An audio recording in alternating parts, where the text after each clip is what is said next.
Velociraptor. Wasn't me or the Pussycats. Listen. Every time I go live, you curse. I This time. don't screech though. No, I don't know why I felt the need to do that. I'm sorry. Sometimes you gotta be a velociraptor, you know? It happens to the best of us. Neurodivergent with very sensitive ears here. Sorry. I don't know how I get through work. But I don't either. I get real sensitive too. Yeah. I have to be careful at work, specifically when I'm singing out there with my in-ears, because sometimes the system gets faulty. They've had to replace the entire system because it would play static in your ears, but they would have really loud, sudden, you know what I mean? Like, it was really bad. So people have had to go to the ER for it. Wow, that's insane. And only then was the company like, maybe we should take a look at the system, even though we've been complaining for God knows how long. But it's fine. Hi, anyone who is watching. Welcome back to Kingdom Chronicles. I'm turned to page 394 here with Alpha Hannah 5311, Aki Obsession, Icarus of my part of the Midwest, and Bryce Hustles. We are down one in Chief tonight because he's not feeling great. Headaches are a bitch. But we should have a Bridgie lead tonight. We're just waiting for her to show up. Oh my god, Paige! Why? You're live! I'm live! Oh my god! Oh my god! Oh my god, I'm like a material girl now. Vanessa. What's your girl? I'm a Freddie, you're supposed to be on lockdown. Vanessa, I'm a material girl. I can't believe all of those audios. I can't believe we've gone from saying fuck those animatronics in Five Nights at Freddy's to I wanna fuck those animatronics in Five Nights at Freddy's. Well, the yassification of Freddy Fazbear is really real right now.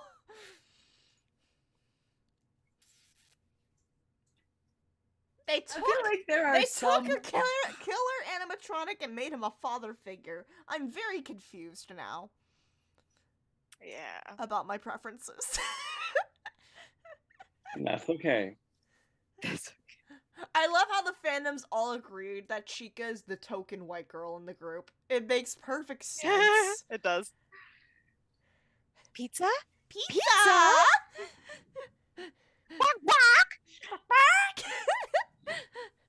My favorite fucking video. It's okay. He doesn't bite. Monty crashing through the wall. Hey there, little guy. Gregory. Yes, he does, Freddy. Yes, he does. Hey everyone, long time no see. Just passing by, but I hope you all are well and staying safe and hydrated. Thank you, Tony. We're doing our best. We really are. Tony. Fuck you, Tony. Ezekiel. What's your name? Tony. Fuck you, Tony. Why, fuck you. What's your name? Ezekiel. Fuck you, Ezekiel. And this, everyone, is the Bible. I'm kidding. Yeah. This is how we do. Speaking of Tony, I've had fucking West Side Story stuck in my head the past 2 days. Ooh. I have the original movie on Vudu, but I really want to see the remake. Because I heard Spielberg was actually faithful to the stage production. Oh. I heard it was really good. I heard it was good too. They got back Rita Moreno, the original Anita. Yes. From the movie. She's got her own character in this film, and I want to watch it for her. Controversial theater kid statement. I didn't really care for West Side Story. Listen, in general. I'm a slut for Shakespeare. That's fine. I hated it in high school, but now Romeo and Juliet is my guilty pleasure. See, I'm a fan of his, like, darker stuff. Macbeth. Like Macbeth. I can't wipe the blood off! What was it? Wash out, damn spot! Yeah.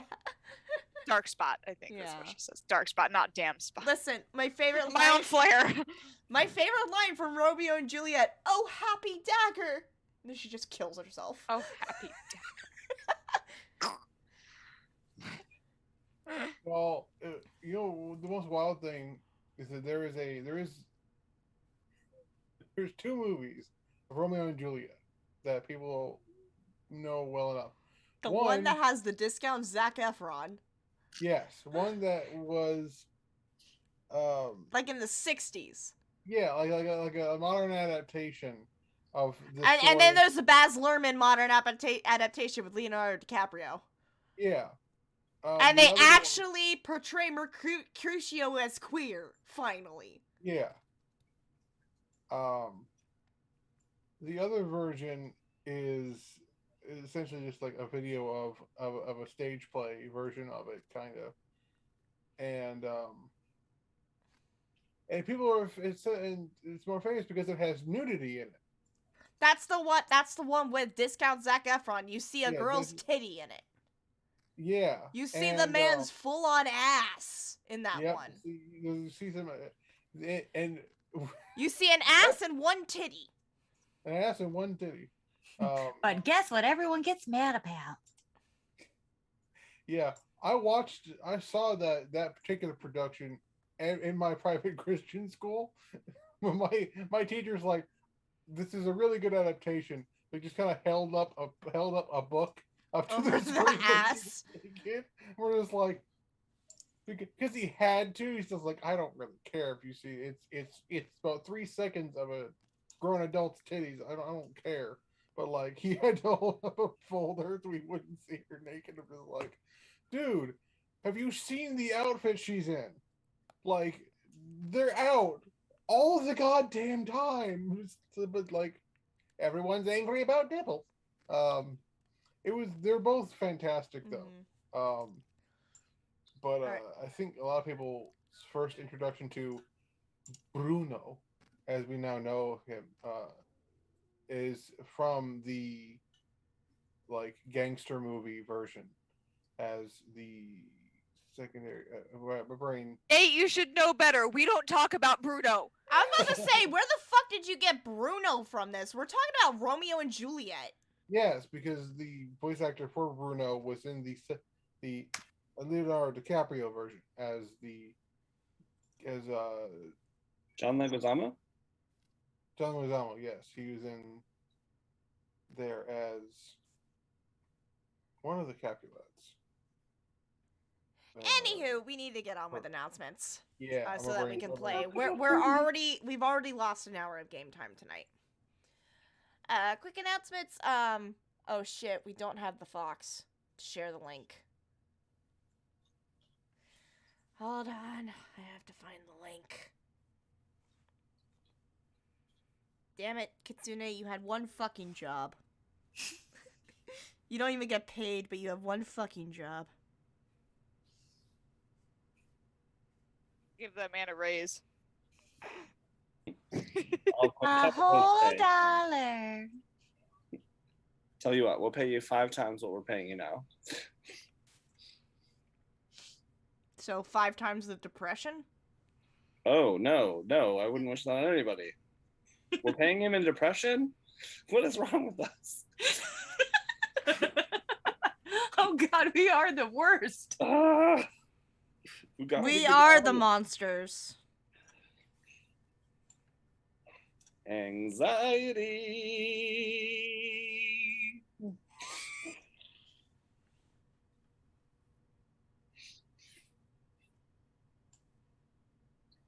Well, while I'm getting the link up, Sarah, any announcements from your stores? Nothing new in my stores. It's pretty much been the same deals.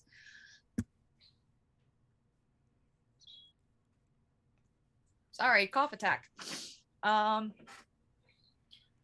yeah, I still have my shop, society6.com/AKI obsession.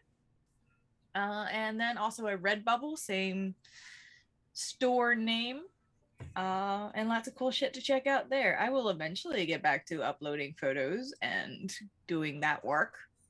Oh shit, that's another thing I have to upload onto this computer. Adobe. But yeah, not really any updates.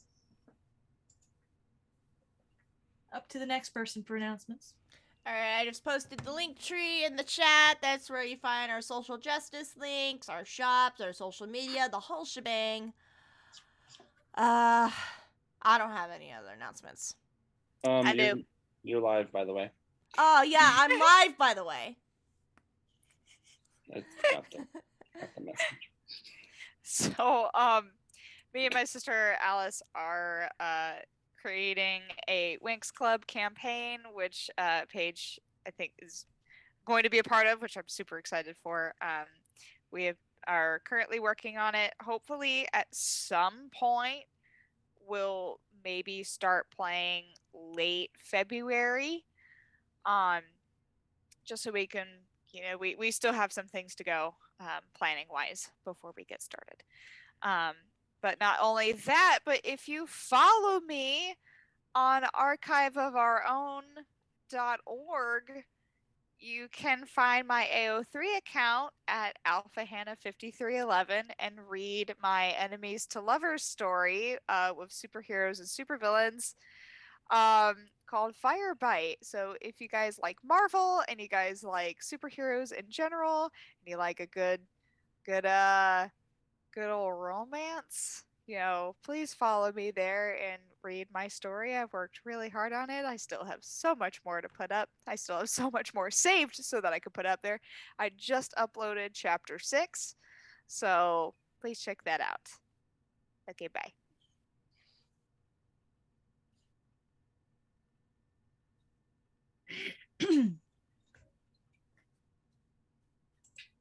Any other announcements? I don't have any other announcements. Be gay, do crimes. Be crime, do gay? Mm-hmm. Maybe crime do.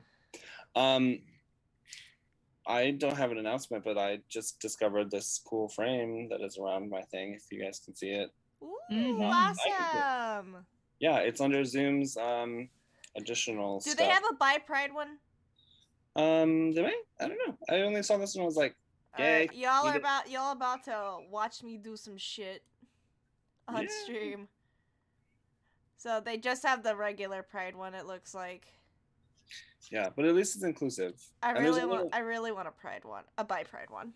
Yeah, there's other frames too, and All queer people, put up your respective flag. Poor Hannah.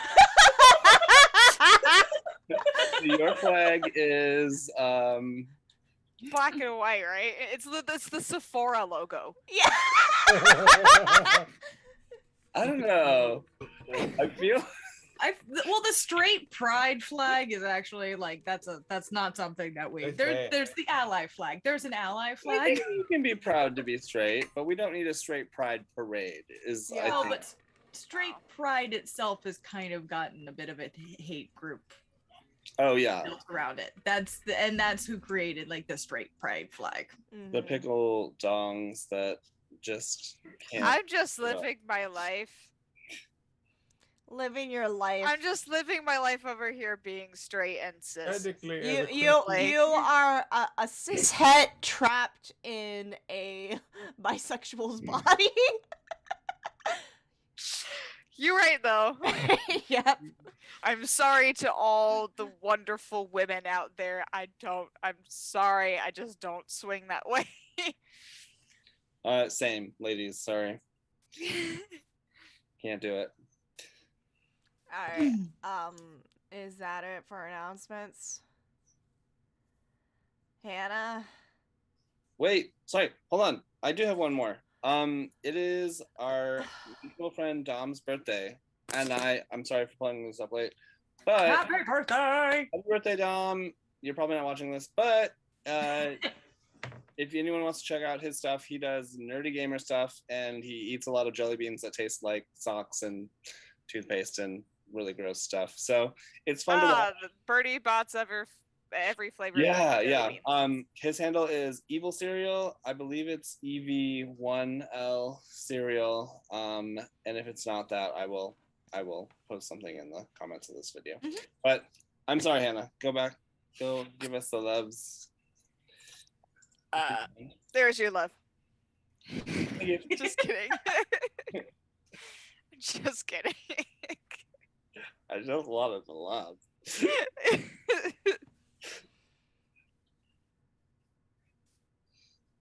Oh god, she's in evil Kermit mode. Unlimited power. Yeah, I'm just gonna keep this short and sweet because I have literally no energy left because I did so much crap today. I love you guys. You guys are great and awesome, and you guys make me super happy. And I could not wait until the session tonight because I really need it. I'm so happy to have you guys as my friends, and the fact that you guys are incredibly supportive and open to me makes me feel, very loved because of the care and the openness that you showed to me. I try my best to show that to you guys every week and in every possible chance that I have. Thanks for letting me into your home of D&D and storytelling and all that kinds of stuff. You guys are fantastic, and the way that you created a safe space for me, even though I'm not gay and I'm not, a heathen. I'm kidding. I'm totally joking. I'm totally joking. I'm totally joking. Please understand. I'm totally joking. I'm totally joking. You're love not you guys. wrong. I mean, let's be real here. I love you guys with all of the love that I have in my heart from the deepest parts of me. I love you guys in every way that I can. I love you guys so much. Love you And you guys are amazing. And I'm so happy to be your friend. And here's to many more years being together. Also, Kitsune, don't shun me for being late when I had to wait on all of them to show up. You can't shun me for being late to stream when this is a group effort. Yeah, Sir. At 6. For the record, I hopped on first, so can't yell at me. Kitsune knows I don't go live without a minimum of 5 people in the call, and for the longest time, we only had 4. I'm sorry, guys. It's not your fault, hon. Kitsune just needs to remember that the world doesn't revolve around him. Or We have our Or own does it? lives. We have our own lives. Hiccups happen. Oh, wait. You're a streamer. You should know this You as know? well. I'm not feeling the love anymore. I don't know what happened to our group. I don't understand what's happened, and I feel so estranged. I think I'm just gonna leave because if you're gonna treat us this way, I don't even want to be. Oh well, too bad. Bye, Rocco. Oh well, too bad. Bye, Rocco. Oh my god, I'm entering my Elmo era. you have the voice like pretty much down. Oh well, too bad. Bye, Rocco. How? How is Rocco supposed to eat the cookie, Zoe? Tell Elmo. Rocco doesn't even have a mouth. Rocco's such a whack.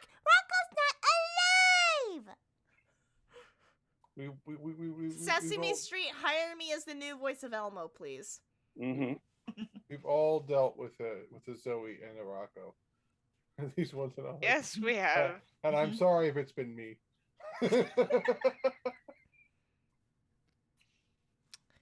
Any last announcements? Alright. Bridget will join when she can. I say for the meantime, without further ado, I gotta get the kazoo out for this. Let us dive into tonight's episode of Kingdom Chronicles. Let's fucking start this shit. Yes. Let's light this shit on fire. Like Everclear. Mm-hmm. Mm-hmm. Yeah, let's fucking do it. Oh And shit. your Phoenix is There we showing. go. Icarus, your voice gets deeper Can you every blame me? freaking session. I love it. Right? A little. I feel like it's still like kind of evening. I It's honestly really- need to take a clip from one of our very first sessions Yeah. of your voice and compare it to now, and be like, this is not the same person. Behold, I also need to like legitimately remember to speak from a different part of my body, which sounds weird but like, yeah, because then it's just like my voice will naturally be a little bit deeper than it's become already. Also, singing has been a whole process to try and relearn how to do. It's not pretty. Anyway, previously on Kingdom Chronicles, emotions. Emotional damage. Exactly. Pineapple. Pineapple. We haven't even started the session yet. We've I'm glad already everyone called the does safe it. word. I'm glad everyone still does the safe word. To start everything off, Belladonna contacted Zinc through sending about somehow getting the party the magic items that she had collected when everything went down and before the teleport over here. Zinc says that he can get them and he'll meet up with her at the tavern the next day, so that gives him a chance to hit those spell slots for Jen. Why did I put this? I just have she agrees and Zinc is adorable. I'm guessing we just had some Zinc-isms for the conversation. I don't remember specifics. It's just canon. It's adorable. That's fine. Zinc's just this sweetheart. Anyway, oh no, I lost my place. So then, that was like right before Zinc walked in to just be like, "Hey, Darren, what's up?" and stuff of that effect. Didn't notice anything off because why would you? It's just Darren. He's fine. Nothing's wrong. And Yo went down for a drink. There was a young elf who looked very out of place, kind of like a frat boy wannabe sort of thing, and was definitely here on a dare and trying to be tough. And y'all gently encouraged / bullied him into leaving. Very gentle bullying, just sort of like light baps with a whipple bat. Listen, if you don't fit in the bar, we're gonna haze you out of it. Fair. Just for the record, I don't condone hazing. True. For legal purposes, we don't condone hazing. For legal purposes, this is all a joke. Or underage drinking. Or the possession of another body that is not your own. I don't actually. This is back in, ye old fantasy Middle Ages. I don't know if there is a drinking age. Probably not. Anyway, so I swear the weather changes have made chat flips a whole problem. Then you guys are able to have your drink, get to relax a little bit. Darren, not so much. She's trying to like kind of siphon off information during this conversation and doesn't quite get it all. So there's that. There's some pretty silly things that go down. Some just fun Zinc-isms, as I'm going to start calling them because I think it sounds cute. Because Zisms doesn't have quite as much of the pow that I want. So Zinc-ism, which leads to a big ass bar fight, especially with some guy whose dad must have been a mountain. So yeah, Drax and Isla, The mountain. the mountain. Mm-hmm. Noun. I watched Hot Fuzz the other day and it made me so happy. Anyway, so Zink and Isla, Drax and Isla end up hearing it and get involved. During the fight, some of the patrons, of course, join in because why wouldn't they? It's a bar fight. And there's one cloaked patron who's just kicking ass and taking names, going along the sides. And taking beards. And beards. That's right. Kicking ass and taking beards. Incredible. Yes. So yeah, and after Drax kind of helps Zink a little bit, he's like, oh, that's a challenge, and tries to get across the bar to make that happen, but does not quite get it because it's a pretty packed bar full of fighting people. Yeah, it's not exactly, it's difficult terrain to say the least. So uh eventually that person gets up to the person or to the guy that ended up kind of starting the whole fight, ends up completing his knockout and taking his beard, and then reveals herself to be Sierra, looking badass, had a makeover. Um, flip. Like you do, like you do. As you do. Look, it's the grief / emotional breakdown makeover. Yeah, because whenever I have an emotional breakdown, I just shave my fucking head. So that's what she did. I mean, yeah, it's either that or It you works, just it die. works. She's going for Pop it off and die. she's going for the Gerard way look, okay? Welcome to the Black Parade. Welcome to the the panic. Black Parade. I should make a bar in the universe called the Panic Room. Anyway, I'm fine. Sorry, I've been at like a million different directions today. I started off my day with like, oh, I have a doctor's appointment, I should go. It was a Zoom doctor's appointment that I ended up having to do the conversation on my way back from the doctor's office because I realized halfway through when they sent me the reminder message. So great start. So y'all are able to reconnect, kind of catch up a little bit at the now much calmer bar because everybody's either been run out or is unconscious, and they'll come to eventually. It's it's a lot quieter. It's one of the good things about the bar ride. Drax ends up going back up to check on Devotion and Sutha and Anya. And we had a little bit of a back skip in time to cover some of the stuff that was going on.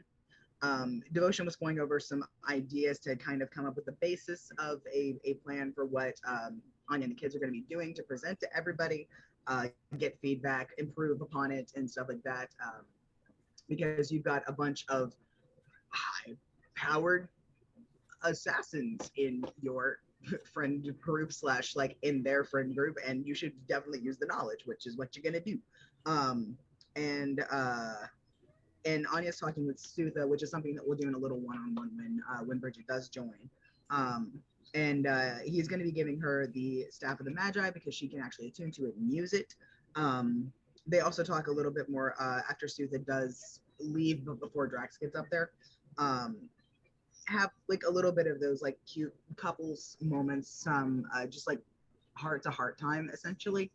Because they haven't got to have those for a while, and they're not going to get to after this is all over for quite a while longer yet.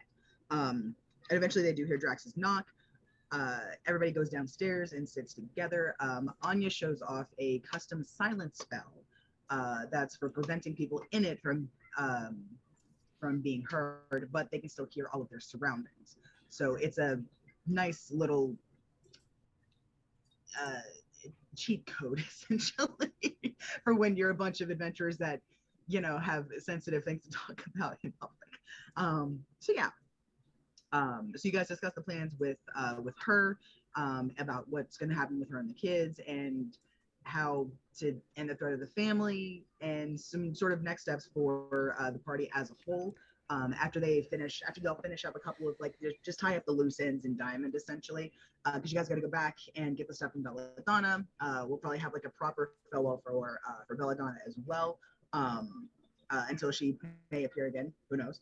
And then even I don't fucking know. Exactly. I legitimately I don't fucking know. She's there in case we need her. And you'll also be able to actually like go over in a bit more detail the campsite essentially that Severance had set up, so y'all can just see what's to be seen there. Anya didn't have a whole lot of information because she has been, in a state of brainwashed survival mode for this entire time, so she didn't really get a lot of concrete details that have actually carried over into her lucid memory. She remembered a little bit about Anya like talking to someone through like a mirror or a bowl. She didn't know who. She could never actually hear it, but she knew that there was some kind of communication going on, and a couple of other things like that. Uh, so yeah, Isla is, as everyone kind of talks about what some of the next steps are going to be, Isla's just sort of like, no, we can go anywhere else except Pendalin. Yep. Because Yep. it turns out there's some stuff that carries over. So she's not hopping on to go over there, but a lot of the people around are like, no, man, we got to go. And she's like, We're gonna go. Do we have to? We do. Yeah. Do we go? Exactly that. The way Sierra gets around this is just like, even if we don't go for Isla, we need to check and see if this keeper's influence has gone to the next continent. Exactly. So yeah. Loopholes.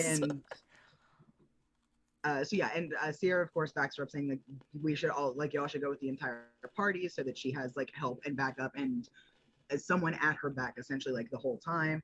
And again can also see how far the keeper's reach is stretched and if it includes Vendalin, which is a very good thing.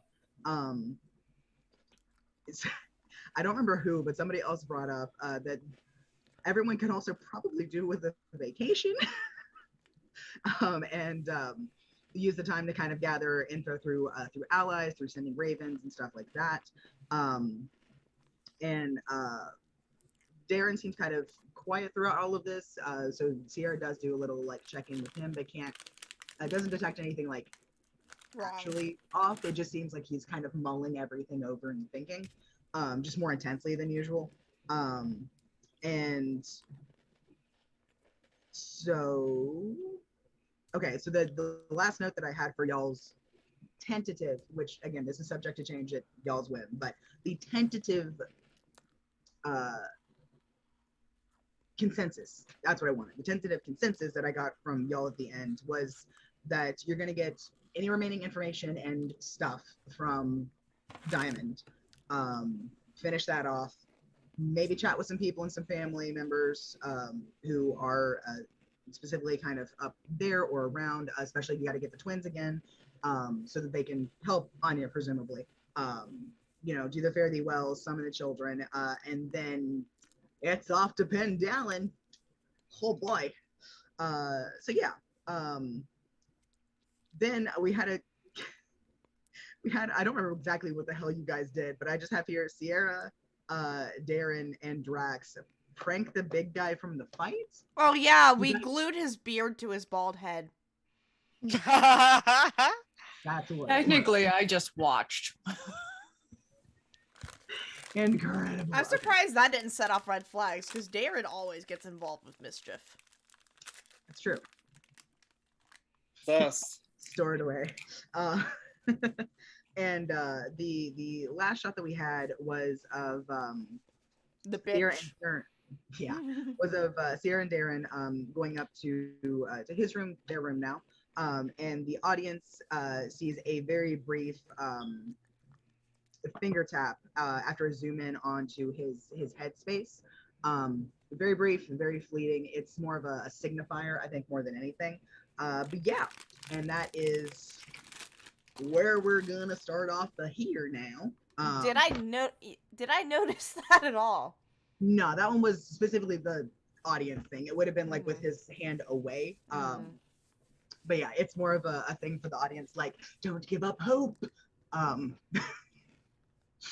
Because the audience always gets those little clues before the players do, because that's TV. So yeah. Because TV. Because TV. Plot protection. But yeah, so you guys are up in the room.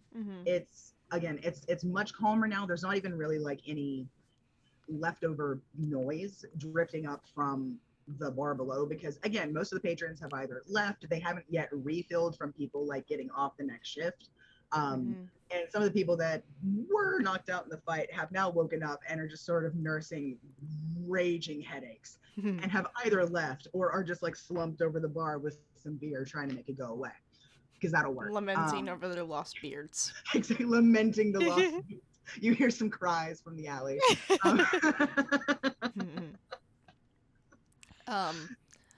Real But yeah. quick, I want to cast a spell. Okay. I'm going to cast Sending.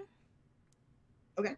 Because when I originally sent to this person, it was retconned because of caught up roleplay. I am casting this to Callie because I have that's contacts.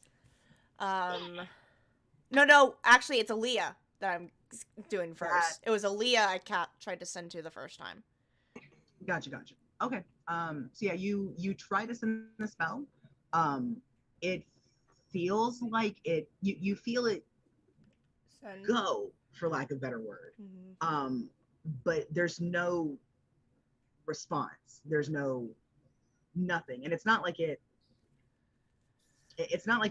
bounced back like you got like a da da da. This number is no, like you didn't get like that, but it's just there was nothing to receive it, so it's just gone.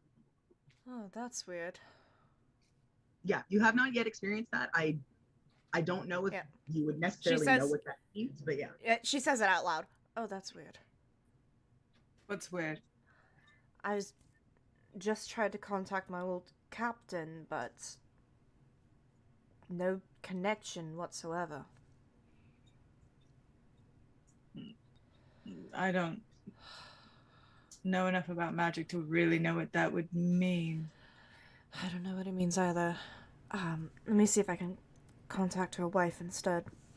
And I'm gonna cast it again and send to Callie. Yeah, no. That one goes straight through. You're able to, like, you feel like that and it may have actually like made it the difference between the two to where it's like automatically like I have connected to someone between the other one that may just sort of be like, that's a very I've never realized that before kind of thing. Anyway, you get directly through and you're able to relay your message. Right. It's Cuttlefish. Tried to contact Aaliyah, no response. Need passage to Pendalin. Was wondering if you're in Abalone currently. Have missed you a lot. Hello! Hello. Hi. How are you guys? Good! I'm okay. How are you? Yeah. Feeling any better? I don't have a fever. That's good! That's good.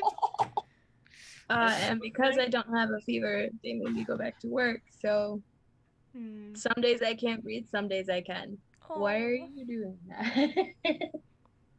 Quit your job. I don't know who's next to you, but please make sure Bridget breathes tonight. Oh, he can't Right. breathe either. Okay. Oh, No!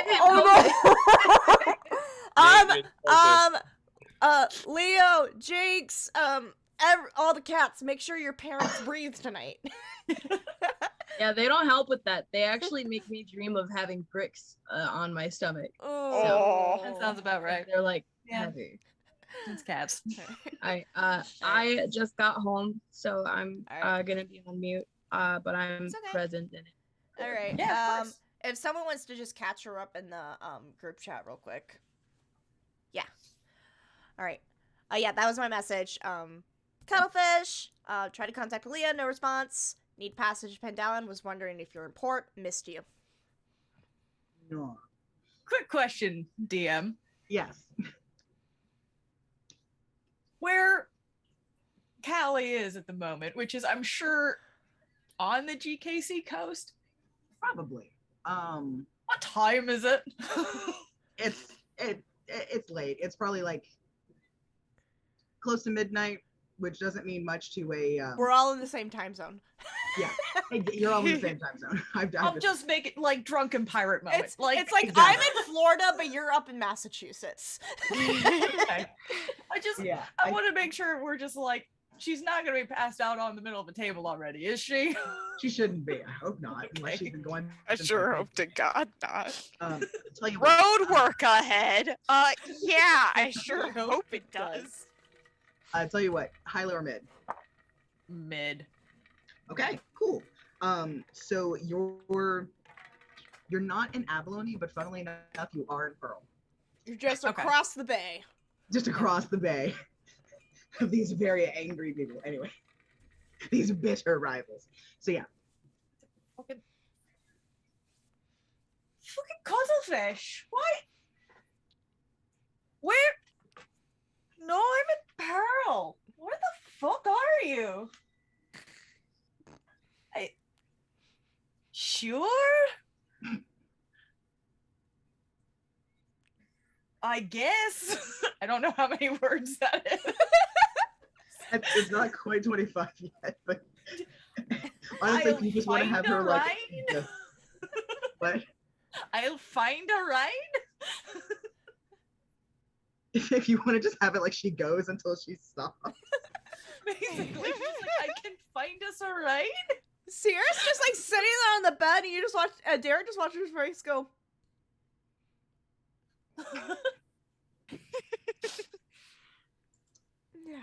Yeah, that's Callie, definitely.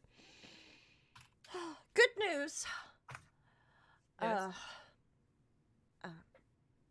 Callie, is Aaliyah's wife. She's in Pearl right now, just across the bay. She said alright. she said she'll hitch a ride over here, probably help me set up transport over to Pendalan. She knows ships very well. Oh, that's quite handy then. I'm sorry, I just got distracted by God. God has appeared. Alright. Oof. Still puzzles me that I wasn't able to contact Aaliyah. No. Maybe she's got some kind of weird magic-y item that she probably picked up over the years on her that prevents messages from being sent through. I'm not sure. Possible, I assume. Yeah.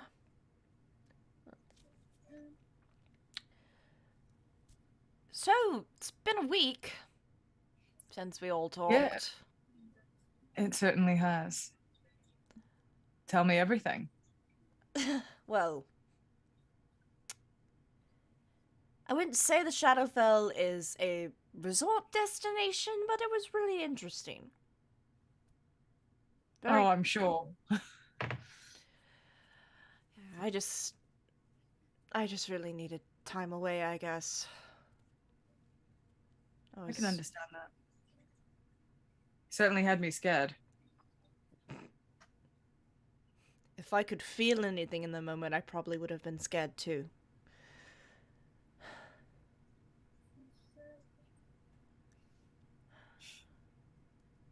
Better now? Sometimes. And I still have moments where I just shut down. Makes it easier to get work done sometimes, if I'll be honest. But it feels better to actually feel something again.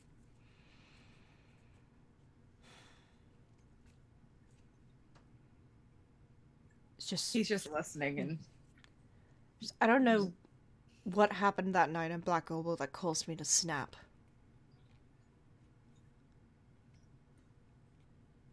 Emotions were running high that night. Certainly were.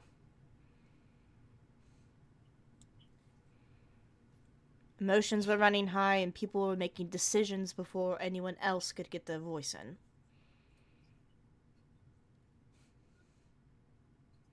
Which honestly, if this is how this group continues to function, we're just going to tear ourselves apart.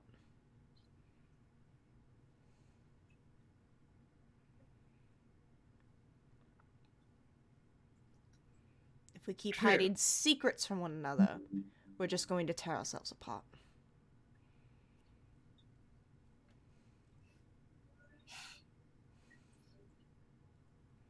Yes. So be honest with me. Is there anything else you're hiding from me in this current moment?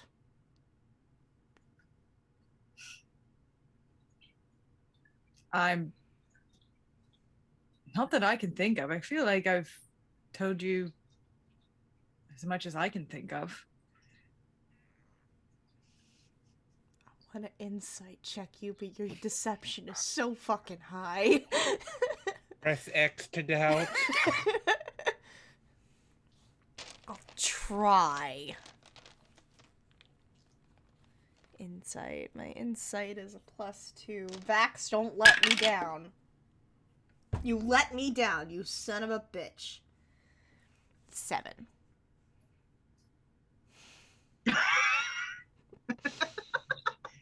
I don't like blindly believing you. True. 27. Fuck you.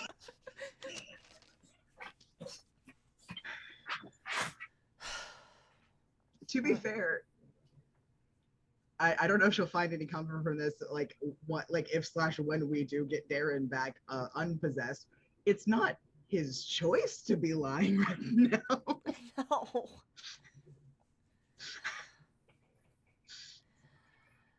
Alright. Well, down the road, if you do remember anything, You're always the first I talk to. I appreciate that.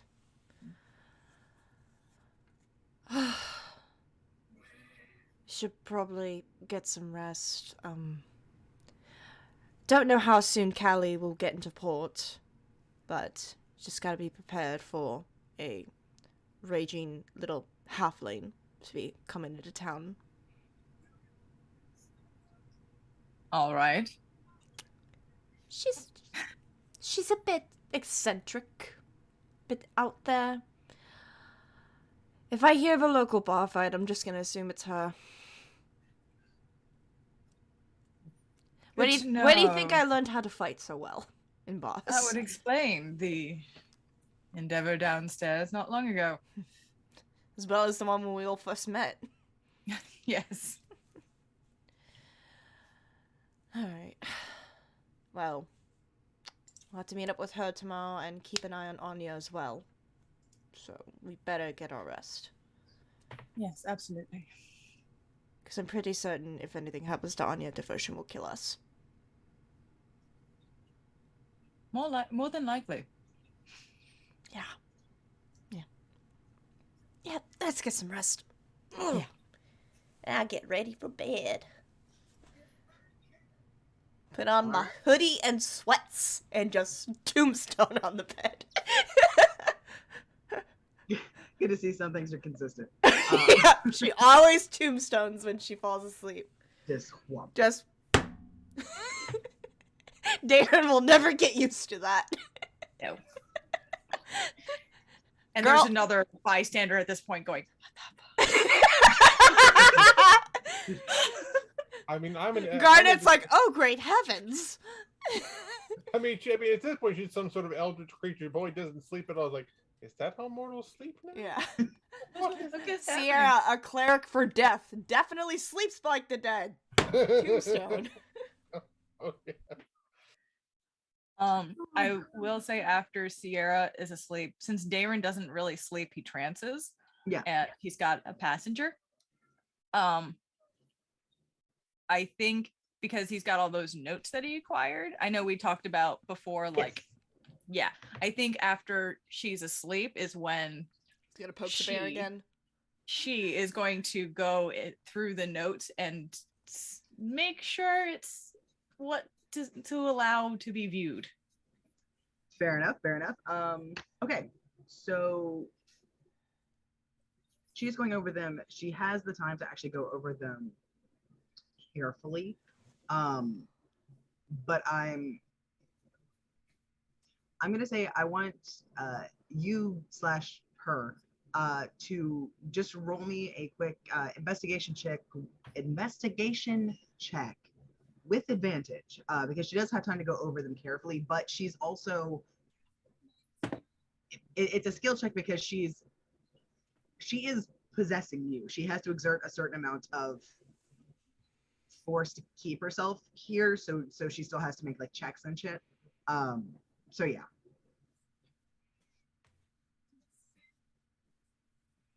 Dirty 20. Oh, I thought you were about to tell me like a 1 or something, and I was about to go. I would damn. have loved that. I want her to fucking fail. What's your name? Gone it. I Fuck give you. my inspiration. Anyway, But it's with I know I'm not there, but you know. We don't want her to do better. We want her to do worse. that's true. We do, but yet she perseveres. So I think what she's gonna find as she goes through is a little bit of the following. A good chunk of the notes, they're surprisingly organized for someone with all of Severance's chaotic tendencies would exhibit. Actually, surprisingly organized. A good chunk of it, funnily enough, is just it's accounts of like what's been collected, what's been gathered, like how much weight it has, how much monetary value it has, any like outstanding big ticket items. Like there are a couple of like one guy apparently stole a whole family's like a fucking monogrammed golden like plates and cutlery set. So you know that sold for a high ass price. I think like there was like a little star next to that, like give him raise. You don't know if he got that or not, but you don't really fucking care. But yeah, and some of it, a good chunk of it was earmarked to be shipped out. It looks like it was sent to a location near Obsidian. You're guessing it's probably you, Darren, are actually able to see all of what she's seeing because she's seeing through yourself.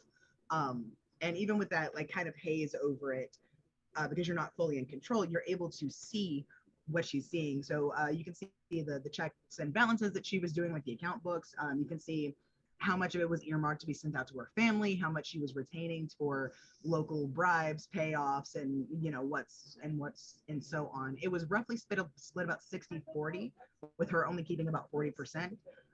So she was basically giving the various thugs just enough money to like make sense to keep them around, but not enough for them to be comfortable if she were gone.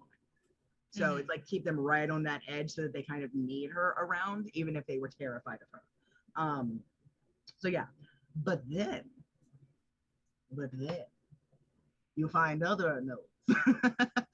Then you find some additional notes that are in the back that there are mentions of the plan in capitals.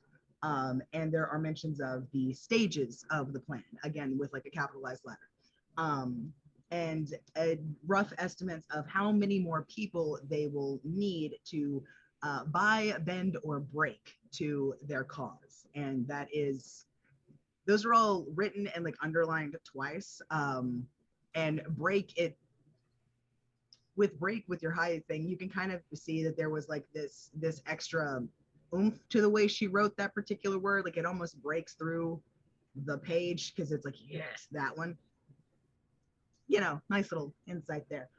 So the plan apparently consists of multiple prongs, all working in tandem to bring around the goal of total domination through political and criminal means.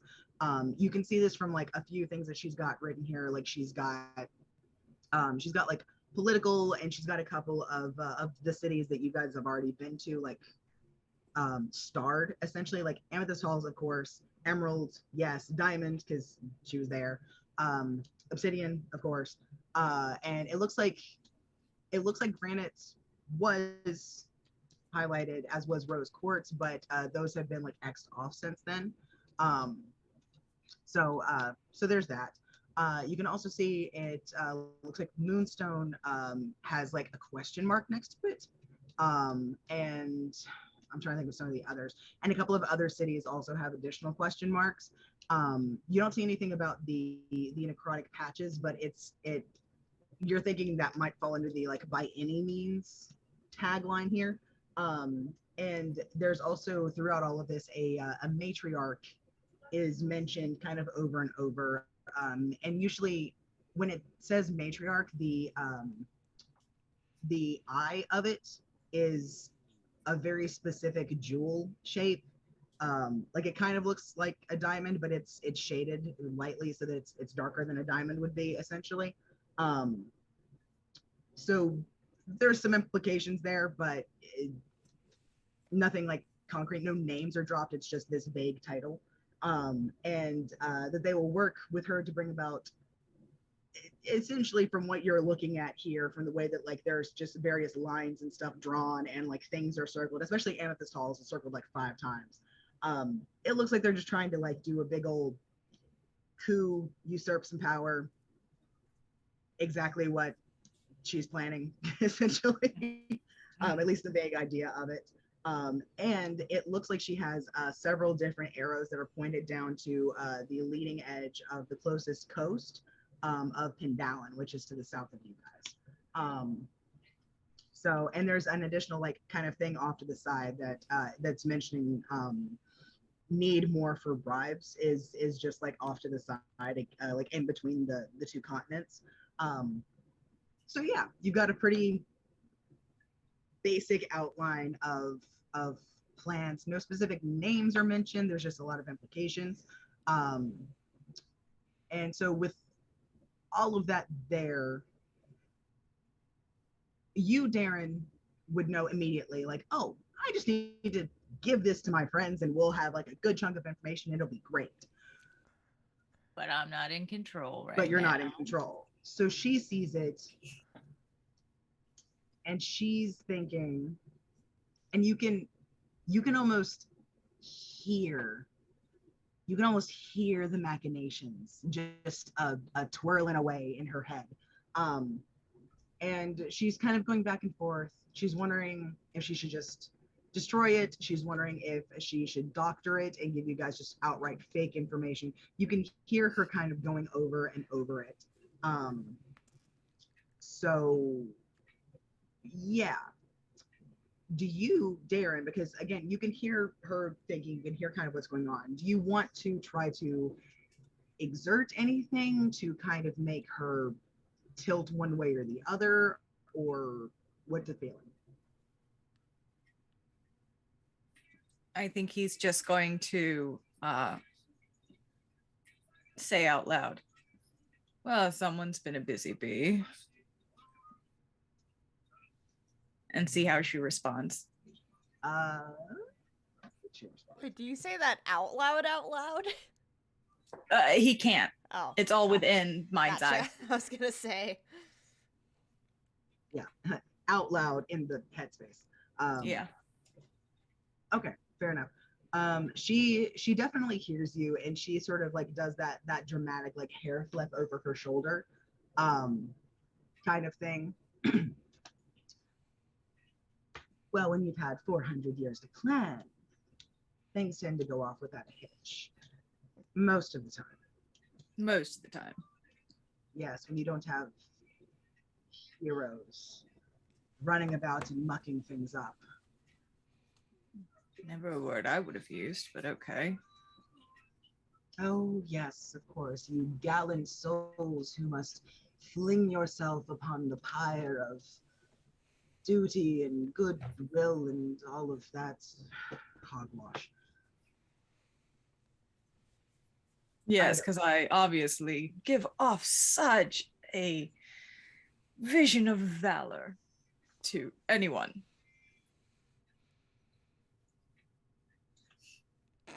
But don't you see? You say as the one person who really looks up to you is in the room asleep. She turns around on you, and you feel this little like twinge, like you, Darren, feel like this little twinge, like of it almost feels like a little extra power. Something has been sort of like sucked out of you. It goes into her, and you can actually see for the first time, because to this point she's been mostly like a vague sort of inky black form with a voice. But she pulls a little bit more, and you can actually see sort of the vague outline of detail starting to form.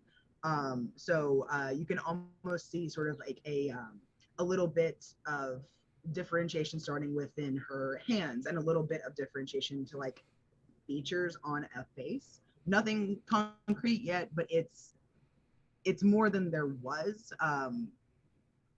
which feels weird to you. You don't know how magic works. We have established this, but it feels not good. It feels no bueno. I got a magic daddy, and that's it.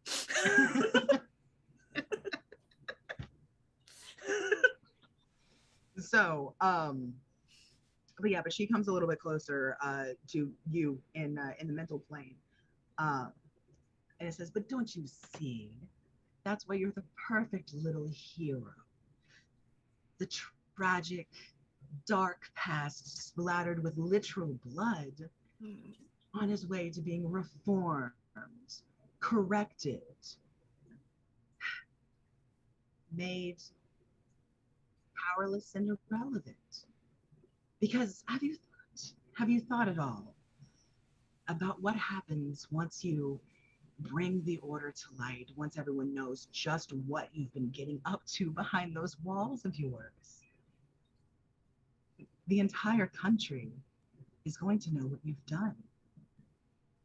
They're going to hate you. They're going to hate everything about you. Everything that you've ever known, that you've ever touched, is going to become stained, tainted, worthless. Oh, it's going to be such fun to see it all collapse underneath you. So, You love listening to yourself talk, don't you? I need you to roll me something. Just something. I feel like roll for abuse. I think this is like a form of intimidation almost. For legal reasons, we do not condone abuse. We do in not this endorse. stream. We do not endorse or condone. We make small exceptions for the BBEG, but that's it. I'd say it's either intimidation or persuasion, like however you're trying to most dig at her. Whichever one of those you feel is most appropriate, you roll for this. It's not as good, but I really feel like intimidation is more, because at this point I'm just trying to piss her off. Yeah, and I feel like intimidation can also be like, in a way, like very very staunchly like taunting and just bedeviling someone. There's a word that I want here, but either way. My goal here is basically to just annoy her enough that she gets distracted. Fair. And doesn't realize that she's like not. Yeah, exactly. Censoring the right thing. If I can just hold her off for a little bit, let something get through, what have you. Yeah, no, I am on board with it. Okay, yeah, no, go ahead and roll for me. Well, if it's intimidation, it's only a 13. Fair enough. If it's persuasion, it's higher, but I feel like that's not quite accurate for what we're trying to do, but you're totally the DM. Fair.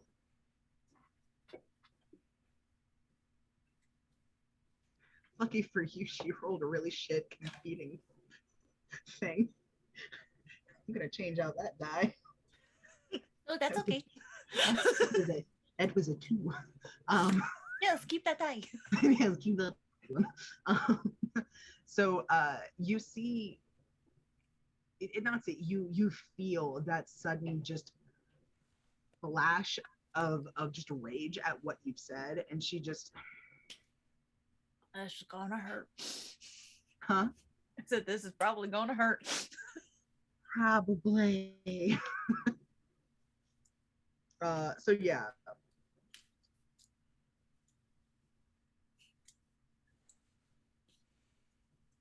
Sorry. So yeah. Yeah. You feel that flash of rage. You see you see her body language shift into that like very controlled, like very like razor's edge of like rage kind of thing.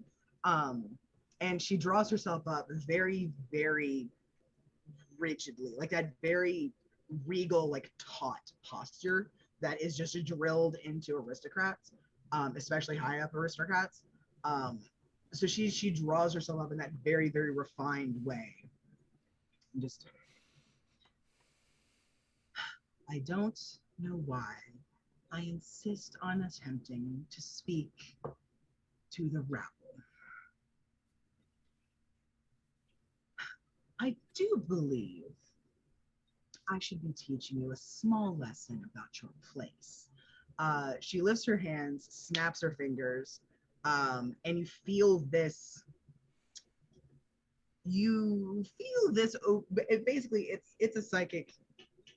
It's a psychic smack in the fucking, like, it's a full-on bodily collision. Roll me a wisdom save. Yeah, it's gonna go great. Sorry. In the tray, not into the channel. Actually, not bad. 21. You got a what? Actually, not bad. 21. Fair enough.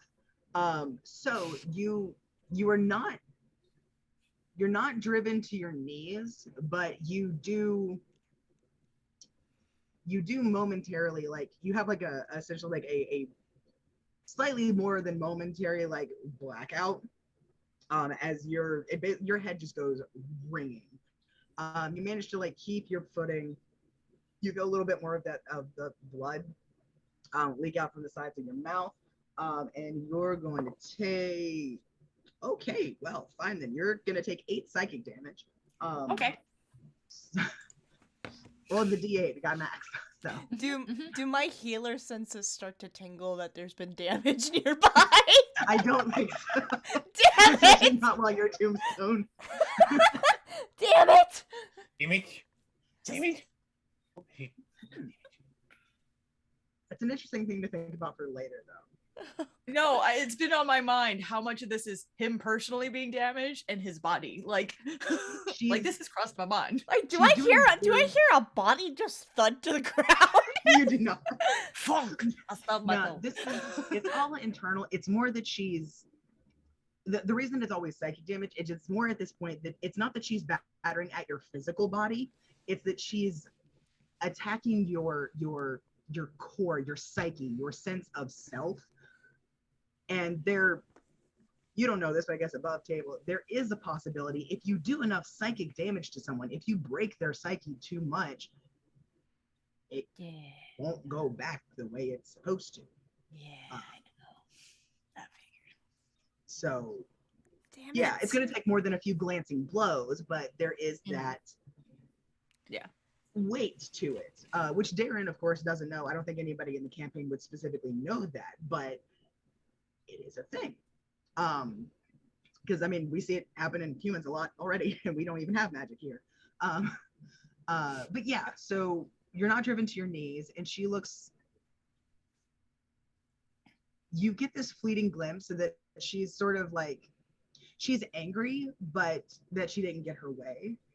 But she's also sort of like, well, that's interesting. So I don't know if that's a good thing for you, but you're intriguing. Probably not. So yeah, but yeah, so with that, I think she sort of like just waves you off for the night, looks over this stuff, thinks about it for a little bit, and I think she's going to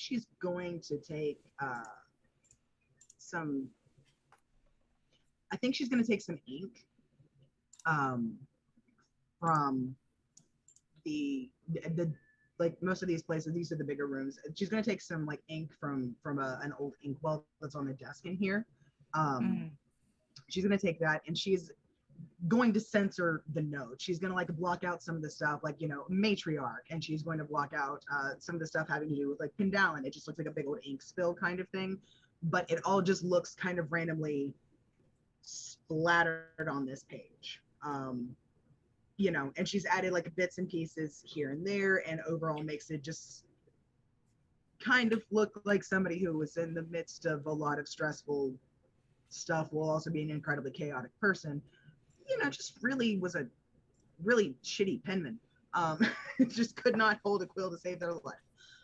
So yeah, so she's going to censor them, but then she's going to present them because she thinks it's more fun for you guys to have a lot of incomplete information to agonize over than to just wholesale have nothing.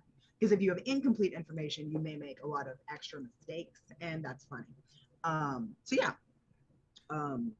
So with that, I think your grasp on everything is a little tenuous, and you probably kind of just drift in and out of like internal consciousness for a little bit. Yeah, okay. Yeah, that's how that happens. So yeah. Okay, dokie. So hey Sutha. I know you're not on camera. Have you finished consuming foods to be roleplay talking? Sorry, I don't know why my brain is like this today. I'm fine. I don't know if Sutha is near computer. Yeah. Okay. Cool. I'll get back to her at the end of things. Isla. I know Drex isn't here at the moment. Oh, there she is. Oh no, there's Bridget. Okay, cool. That will give me a little more time to think about a thing for Isla then. So Bridget, real quick, I assumed that Sutha would want to get a little bit of time to talk one-on-one with Anya. After everything that's gone down, we had kind of played it like Devotion would have been like kind of poring over maps and otherwise just like trying to figure some stuff out to bring up to the group while y'all were having your conversation. That way she could still be protected, but y'all would like be able to talk essentially. Does that sound okay with you, or would Sutha have not wanted to? Muted. You're muted. Probably wouldn't be saying much, but she would like still like to like make sure that Anya's okay, make sure she has that talk with her, because like even though she knows she's starting to, honestly, she's like, it's not that she's starting to like learn her place and where she is in that family, but she's, because her father randomly showed up, she's all like, oh, I'm having a hard time processing. Families aren't supposed to be this complicated. Yeah, because it's not on the lines of, well, I found my father, I don't need you anymore. It's more on the lines of, I found this man who is the reason I'm alive,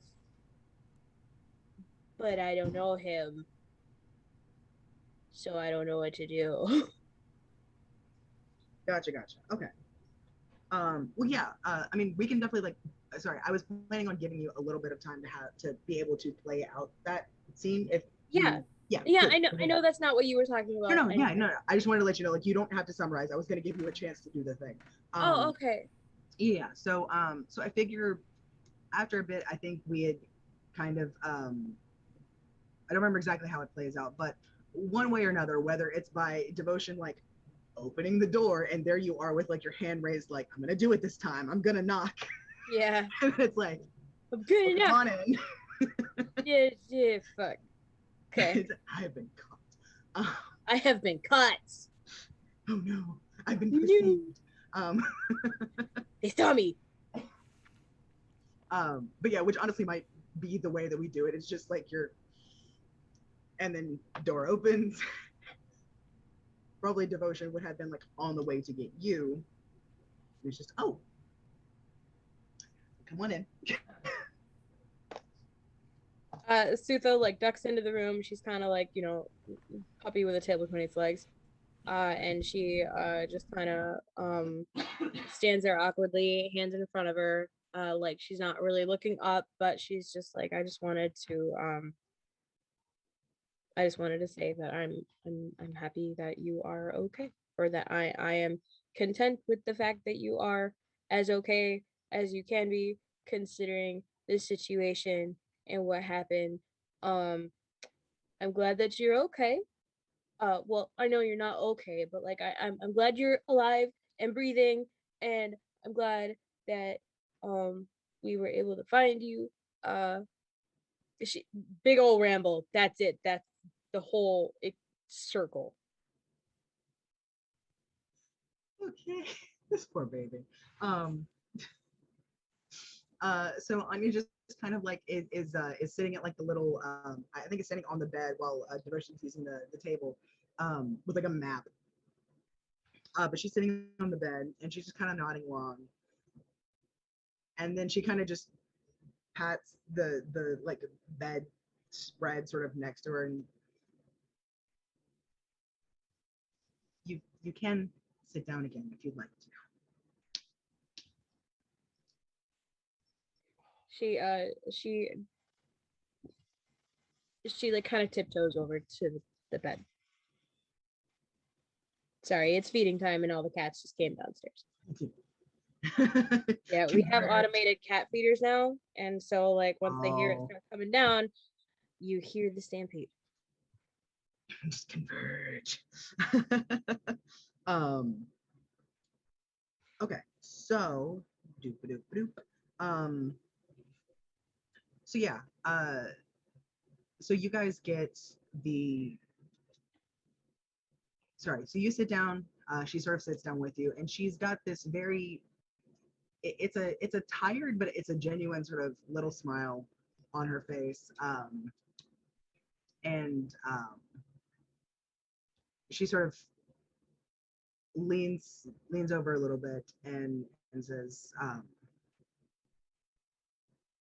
I'm very glad I got the chance to see you all again. Thank you for helping with all of this.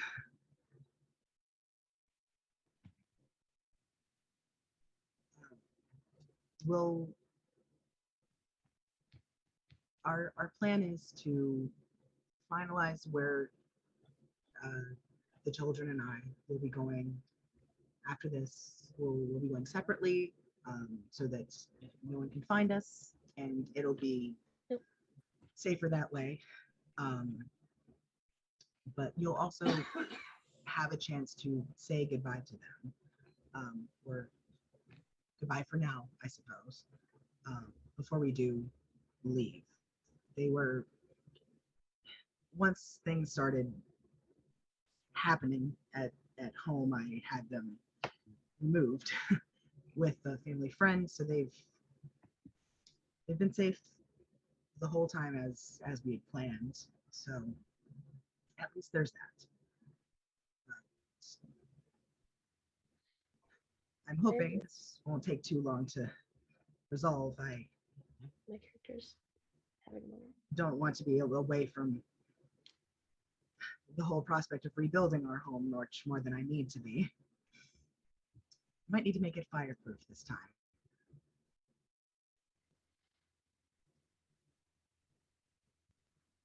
I'm shocked it wasn't already.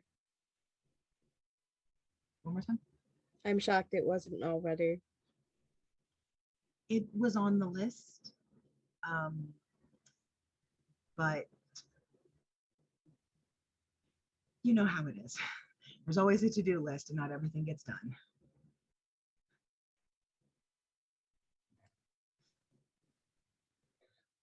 I can't wait to see them. I'm sure they can't wait to see everybody. It's been a long few months. It's been a long few days. Yeah. I mean, with, Sierra going, and with us finally being able to find you, and us dealing with Devotion's sister, and us honestly dealing with Devotion, well, me dealing with Devotion, and then with some other things, and then with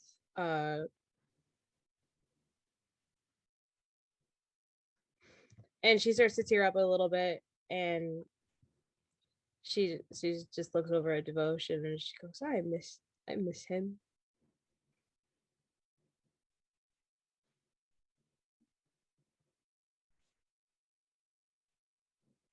Things have been a little rocky. We lost Florma, and we just finally got you back, but little by little. Not saying that you need to be the same, because you don't, but the fact that you're not the same means something bad happened, and I don't like that I can't fix it. And then I guess I found my father the other day in an alleyway. That was interesting. And then Zinc apparently always has this popcorn that is super delicious, and that I'm able to turn into a bear now, and we're not talking about anything, and all of us are separated, and we're not talking about anything. And then Sierra and Darren, I'm sorry, but I'm gonna lose $20 if these two don't get back together. Oh yeah, Sutha doesn't know that Sierra's back. No, not yet, because this is technically before all of that. She's just gonna walk down. This is happening during the bar fight. Yeah, this is happening during the bar fight. I'm calling it. Yeah. Baby, no. It's like, oh, honey, no, there was no breakup. It's okay. Doesn't understand. It's like your child has a nightmare about their parents having a divorce in the middle of the night, and they're like, honey. Yeah, no. So basically she's listing off 8 million things that she hasn't told anybody, but they're just coming out. Yeah, found out I could turn into a bear. That was a weird thing that happened to me. My teeth really hurt all the time now, and I don't understand why. And then I'm super emotional. I saw my dad in an alleyway, and I guess he has a new kid and a wife and everything, and he's totally forgotten about me, and I don't even understand how that happened. And then you have this. And I'm just so glad you're okay. Fuck you, Kitsune. I read that comic. Comment. For the record, since Devotion's there in the room, he's sitting writing these notes. He's sitting there, and he's not moving. He's just I'm not going to interfere. I'm going to stay over here. He's telling that to himself in his mind. I'm he's resisting every fatherly instinct that is going through his body. I must not interfere. We will have the time later to deal with this. Me and her. She's having mom time. I'm gonna stay right the fuck here. Incredible. Okay. So I think through the while you gave me divorce anxiety. While you're having this sort of outpouring of emotion suddenly, which I know emotions already are difficult for Sutha anyway. Anya is just she's actively listening. She's nodding, making gentle eye contact. She's not it's not aggressive prolonged eye contact. It's just that gentle sort of from time to time. And she's got a hand on your knee, and she's still nodding a little bit. Every once in a while she'll kind of squeeze when it looks like you're getting closer to another bubble over kind of thing. And then as you're still sort of talking, and then when you finally kind of end the whole thing, she just very gently kind of just goes up to your shoulder and then just hug. And then the pat, and one hand is patting back and one hand is petting hair. And it's just that it's a mom hug. It's a mom hug. Sometimes we all just need a mom hug. I needed that. Yeah, and Sutha just she kind of just melts. The tension, it just goes away. But then after a few moments, she's just she kind of pulls away, wipes the snot from her nose, and is just okay. Sorry for my outburst.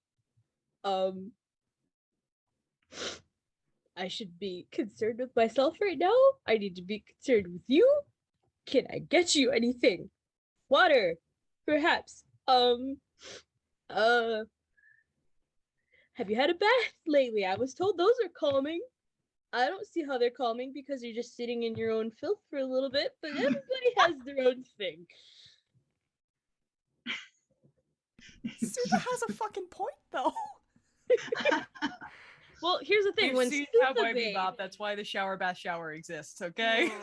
Well, but here's the thing. Sutha does not bathe. So when she sits in a tub, it's murky brown water in 2 minutes. Yeah. So it's gross. Mm-hmm. To her, this concept is just like, gross. I think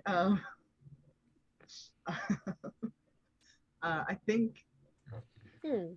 I think Anya even kind of like offhandedly mentions like, well, you're supposed to sort of wipe off a little before you get in the bath, and then again after you're done to sort of be clean but relaxed, just so you.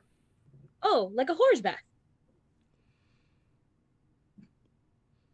A bit, yes, but a little bit more than that. Darren told me about those. It's just like a dab swipe, like dab water swipe. Anyway, but yeah, and she's gonna sort of like, she's gonna lean back a little bit from the hug, and she's got like your shoulders in like that very gentle, just like, hey, it's okay. And she goes, so the first thing I would like you to do is just take a good deep breath for me. In and out. They're just holding a breath. Anyway. She does what she's told to a very distinct extent. Yes, exactly. So I think these are things that can just sort of happen when you have a large group of people traveling together as closely as you all do. Little things pile up and then spill over. And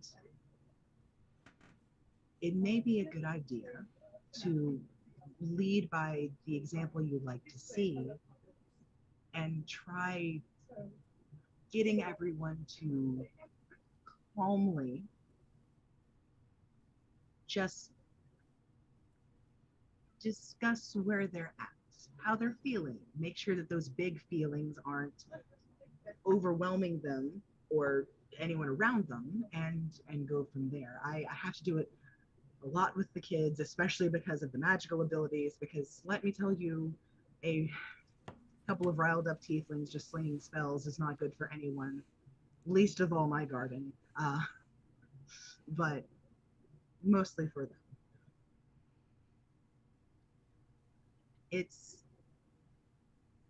It's not an easy thing by any means, but it is, I think, helpful in the long run. And the best way to see if it will work is to lead by example. I think you have the makings of a good leader on down the line once you've had a little bit of tempering from finishing growing up. But it's never too late to start working on those skills. I'm sorry you've had so much bottle.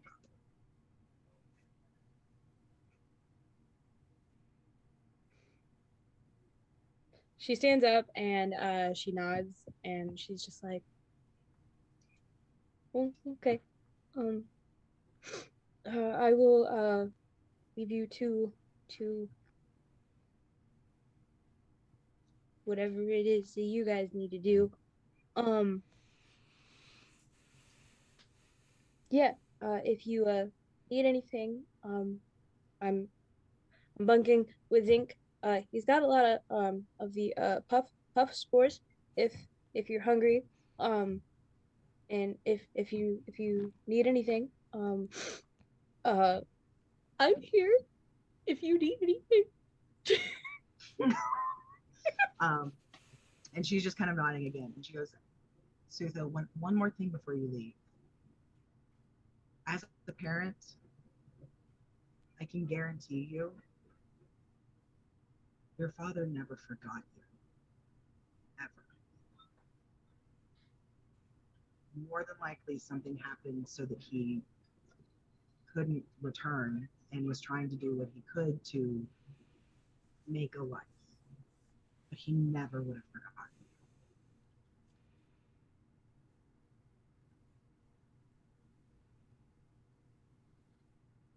Sutha does not say anything. She doesn't acknowledge anything.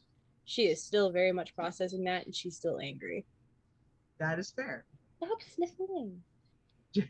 She has lots of feelings. She's 15, which technically sure is an orc for is adult for an orc, but still.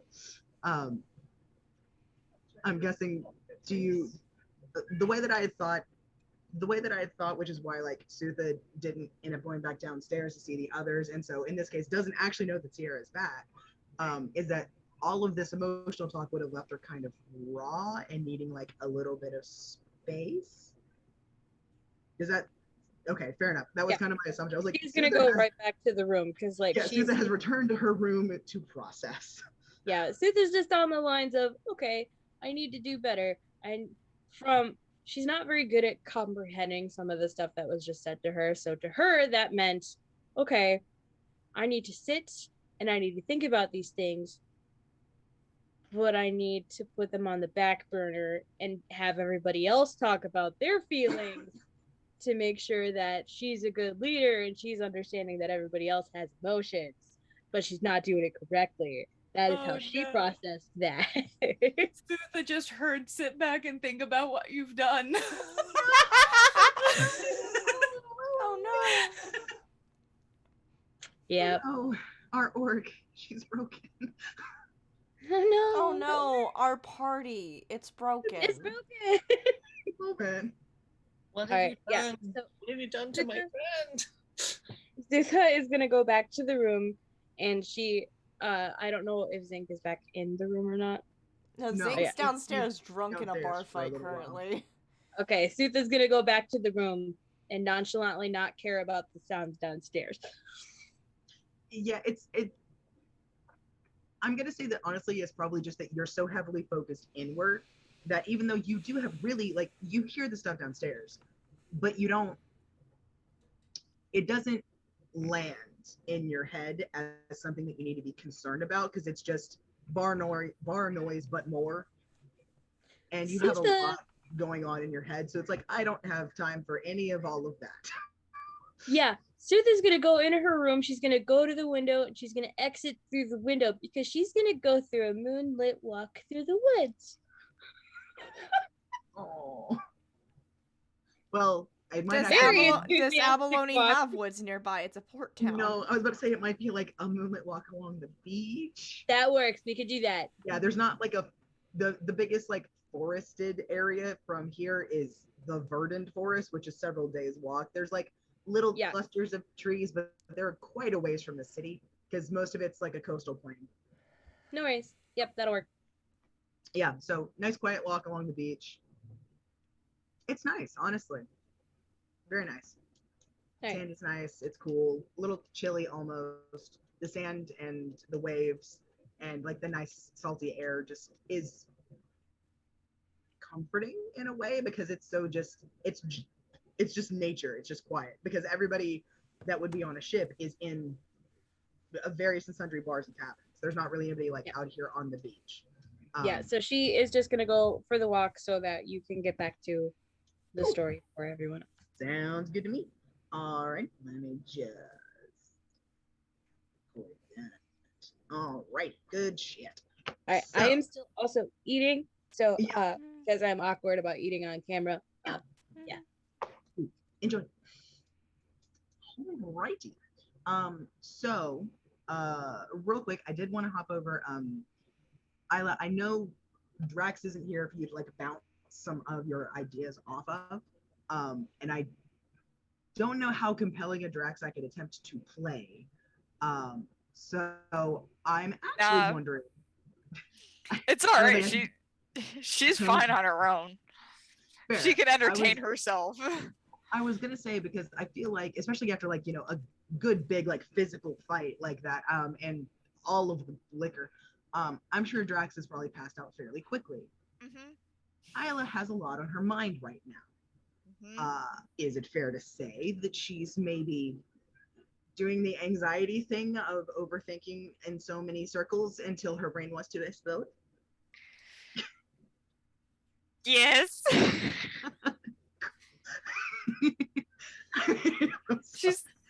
She's probably gonna do that thing where like Drax is like passed out on the bed and she's like, okay, his snoring is driving me crazy. I'm gonna go take a walk or something. Okay. Is this the next morning or? Not. I was gonna say at least like a little bit more of the nighttime stuff before we kind of reconvene in the morning. I'm more kind of wondering what is Isla's current, since everyone has kind of like put their weight behind, yeah, we'll finish getting the information and stuff we need, like finish tie up the loose ends in Diamond, and then we're going to go to Pendalin, is like the collective agreement. How's Isla feeling about not that? Great. Not good. No. Oh no. Because she's got this whole thing in her mind of, I wanted to go to Pendala to make things right. My family got mad at me and called me selfish. So that's bad. And so I shouldn't go home. And if we go home or if we try to go to Pendala, then they're going to get mad again and they're going to get mad at me. And I'm going to be the one in trouble. That's her mindset. This poor baby. Yeah. She's like, what did I do wrong?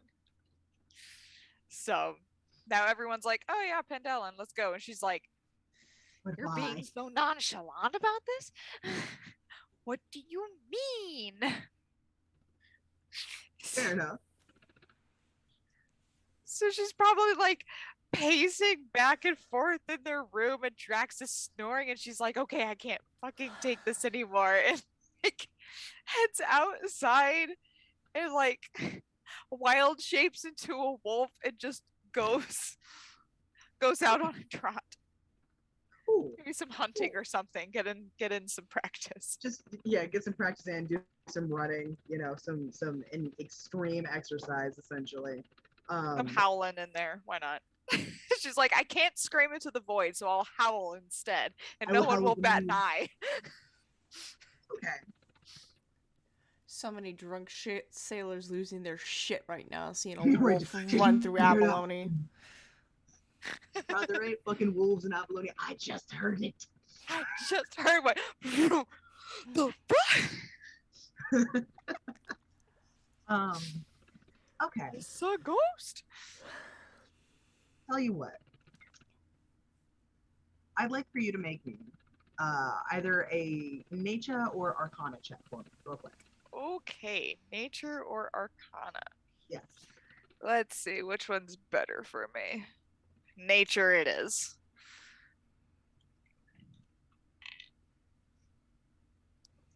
That was not good at all. I'm going to use my inspiration to re-roll that. That was not good. You have to come out of the tower. It's better, but not great either. It's fine. Do you want to give 15. I was gonna say, do you want to give yourself bardic inspiration? Just roll another. No, it's okay. 15. 15. Okay.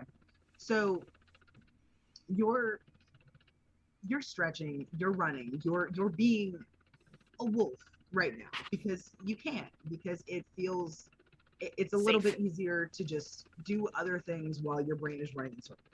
Yeah, I'm sure all understand that. So while you're doing it, like you mentioned, you're also, you know, howling at the moon and doing various other sort of things. And you're it takes you a little bit to notice it, but you're feeling this tug, this just extra feeling that you have not felt before, um, while you've been traveling.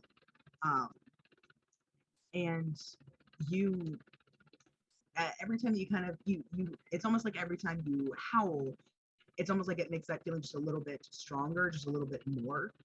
It's like this very directional warmth inside of you, that's kind of pulling. What do you do?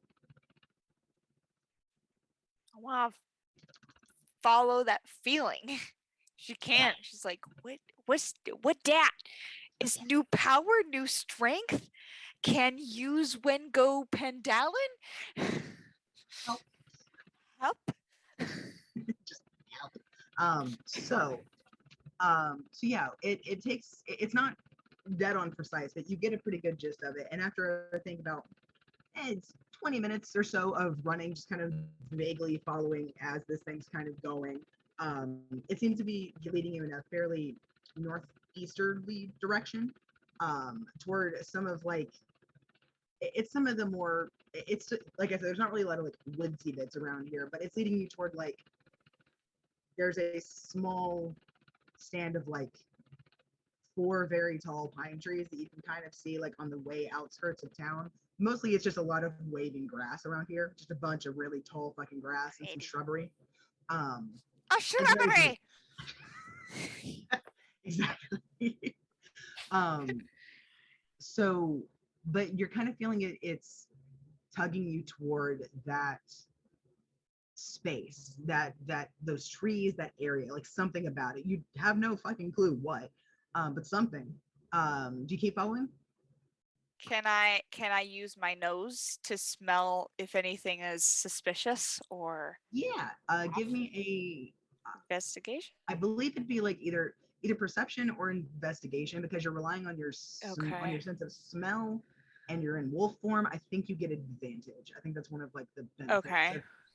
Perception for me is higher, so I'm gonna do so advantage. Yeah. Okay.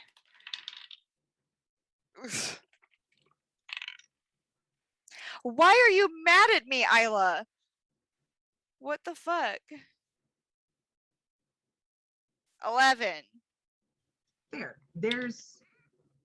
You're not sure exactly what, because you haven't really been able to spend like this much time in your wolf form and actually be able to like just explore. Like it's always been like in the heat of battle or just something else to that extent. You haven't been able to do it just for the sake of doing it, really. So you definitely detect something. You don't know what it is specifically, but it's you think it's some kind of animal, but it's got this tingle to it that you're not understanding. It's not like a physical, like there's something like on the ground and it's making your nose tingle. Right. Something about the scent itself, like it smells tingly. Yep, I got it. Yeah, I have no better way to got it. No, I know exactly what you're talking about. As weird as it is, I get it. I understand. Good stuff. But yeah, so what do you do? Very cautiously approach. Okay. So yeah, because she's like, I don't know if this is a good thing or a bad thing. I still want to check it out, but I'm gonna be careful about this. Yeah. So you keep on following it. It's the feeling is pointing pretty specifically at those 4 trees right now. It's a very nice night. There's a big old moon. You can see pretty clearly, even allowing for the fact that you have enhanced senses from your wolf form. You can definitely see over there. You don't see anything at this point in time though. Like the trees are the kind that have like pretty bare trunks up to a certain point, and then you get like the pine branches. Yeah. I don't remember what one they're called, but you know what I mean. So it's not like there's a lot of underbrush there for it to hide in beyond like just the tall grass, but it's not like it's tall enough that like it comes up to your shoulder in wolf form. But it's not like multiple. It's not like it's like 10-foot tall grass that you could easily hide like anything in. It's tall grass. But you don't really see anything specific over there at this point in time. However, as you get closer to the trunks of the tree, you can kind of see the vague shape of something, of an animal, something like that, maybe some kind of canine, like sitting in the center of the of the little circle of trees, right there. What you do? Hello? Hello? Friend? My name is Moon Moon. My name is Moon Moon. God damn it, Moon Moon. Incredible. So you go up there, you come closer, and when you're about maybe 30 feet away, this sort of roughly nondescript form, kind of, it's almost like between one blink and the next, you can actually see detail emerge, and you can see that it's it's another wolf. Moreover, it is a wolf that you recognize. It's my good boy. It's your good boy. However, something that's definitely different about him that you don't remember from, when you literally saw him when you were small, is that at this point, he's actually, especially beneath the moonlight, he is glowing faintly silver, and he's got, it's almost like you can kind of see the grass through him. So kind of see-through wolf. Like he's a ghosty wolf? Possibly. Looking around, do I see anything dangerous? No, honestly. I think the closest it might be is there's like an eagle a long ways overhead. Not an eagle, there's an owl. You hear it hooting as it goes. But no, there's not, as far as you can tell, there is nothing around you for miles. You haven't even detected any other sense beyond like animals in this vicinity. Okay. I think she's gonna drop. She's gonna drop the wolf form and like do that cool thing where like she transforms and stands back up like at the same time. Just go, Capsule? He sort of sits up a little bit straighter, and you can kind of see the faint motion of his tail wagging behind him. And he does a very just big nod, before he stands up and comes over to you, and kind of he brushes against like the skirts of your dress, and you can kind of feel it, like you get like the impression of fur, but you can't, it doesn't really he doesn't really make contact in the physical sense. It's like you get these impressions of the memories of what it would feel like, but he doesn't actually make physical contact, if that makes sense. Yeah. So many thoughts. So many thoughts, so many feelings. It's like she's so elated to see him. At the same time, she's like, "Are you okay? What happened?" Yeah, she'll just kind of kneel down, to see him face to face, and she won't directly like reach out to touch him, but she'll, hold out her hand to him. He does the thing where he like kind of nudges your hand with his, and then touches his nose to yours. We're like, my good boy, I haven't seen you in so long. I actually have my eyes back. There's a very rumbly like woof, I'm like, yes, I see. and you see the tail go a little bit faster. Oh, well, where have you been? How have you been? I guess that's a good question to ask. He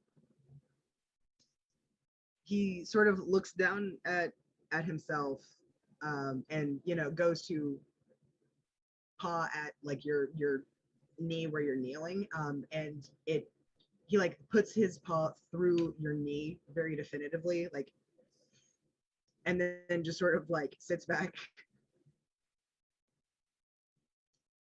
and nods, and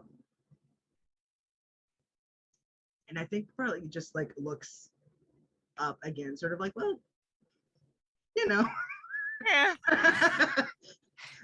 I'm a little bit spiritual now. Yeah, Isla's doing this. What?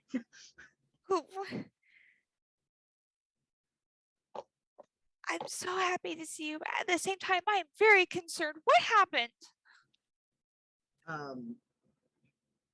He goes to like woof again, and then like tilts his head and lifts one paw and like kind of taps his mouth and then taps you.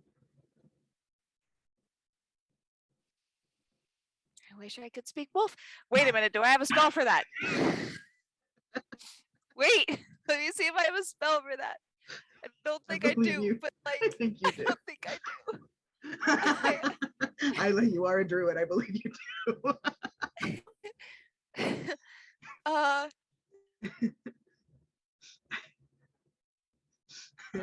have beast bond. I thought you had some version of speak with animal.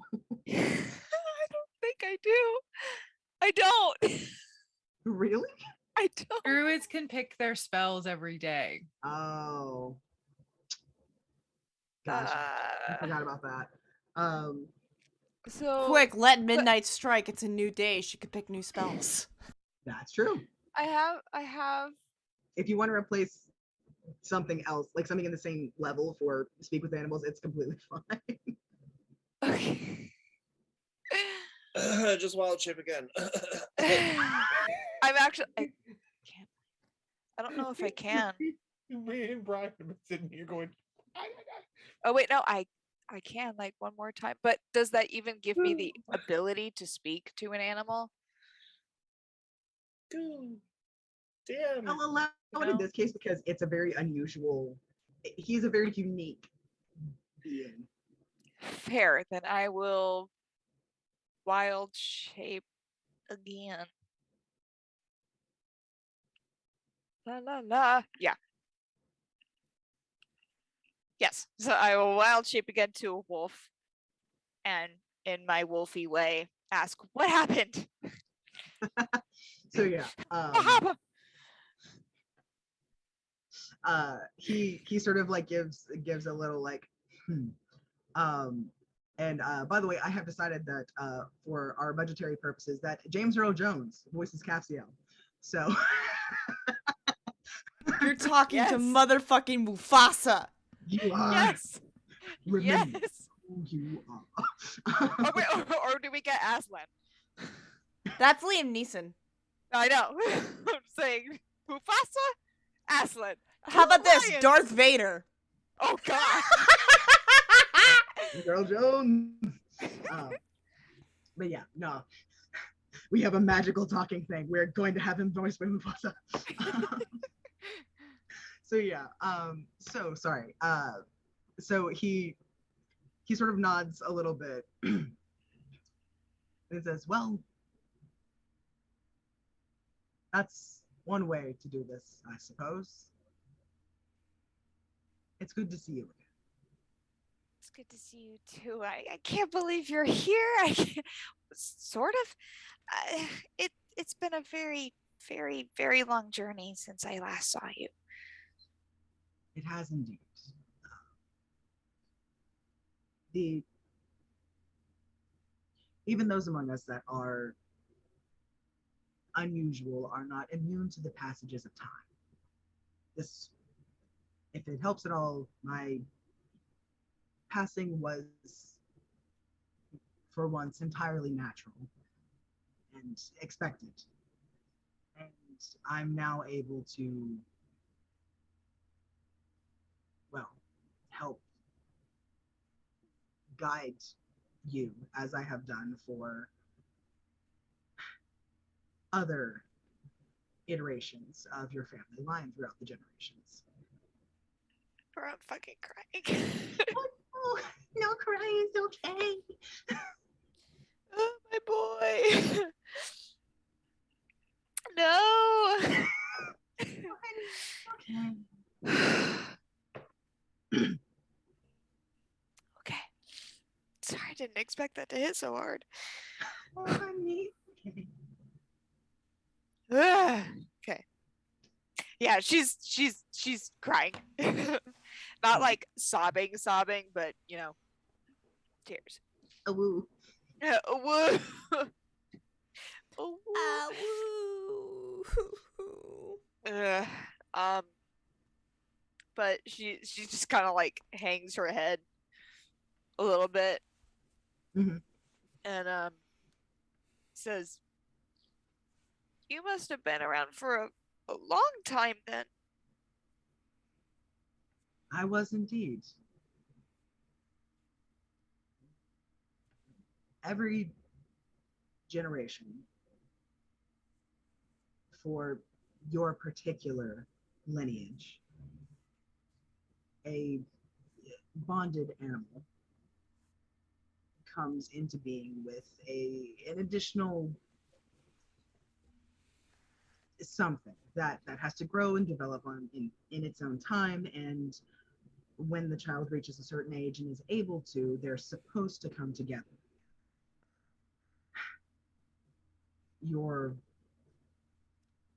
mother made that more difficult than it needed to be, which is why I wasn't able to be at your side as I should have been while you were growing up.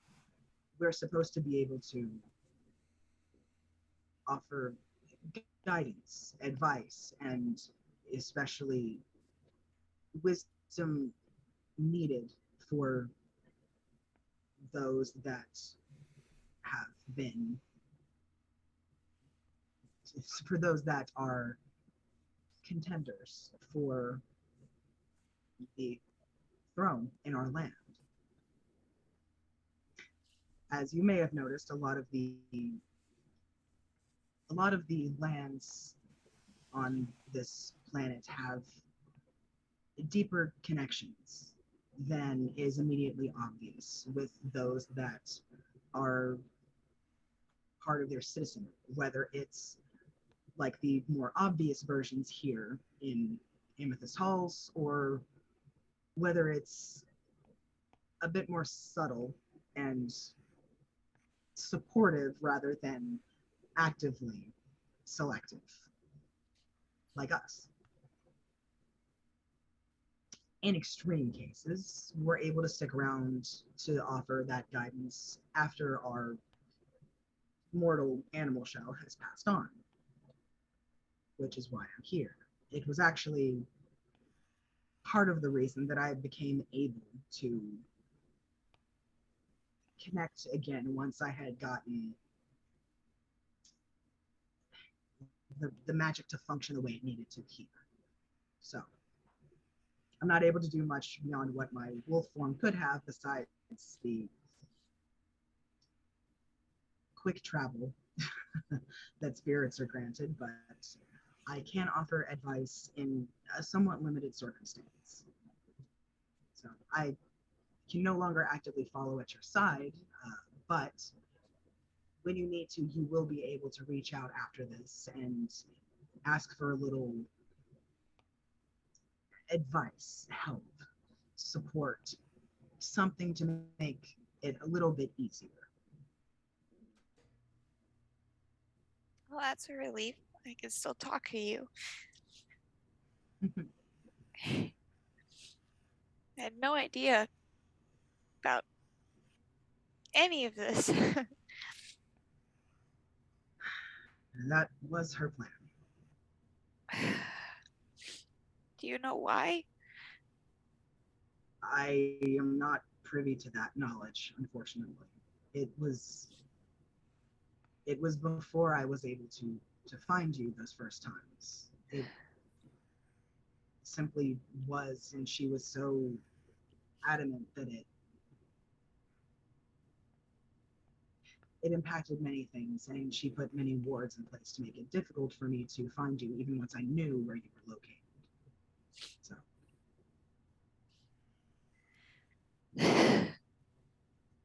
Well, I do have one question while you're here, since you said you could help with advice. yes. My friends are willing to help me go back to Pendalin to maybe change things, but I'm not sure if I should go anymore. I don't know if I'm strong enough or brave enough or worthy enough to go back. I don't know enough about Pendalin in general, or how it works, or how the people are, or how the ruler is. I could be walking into a trap and not know it. I see.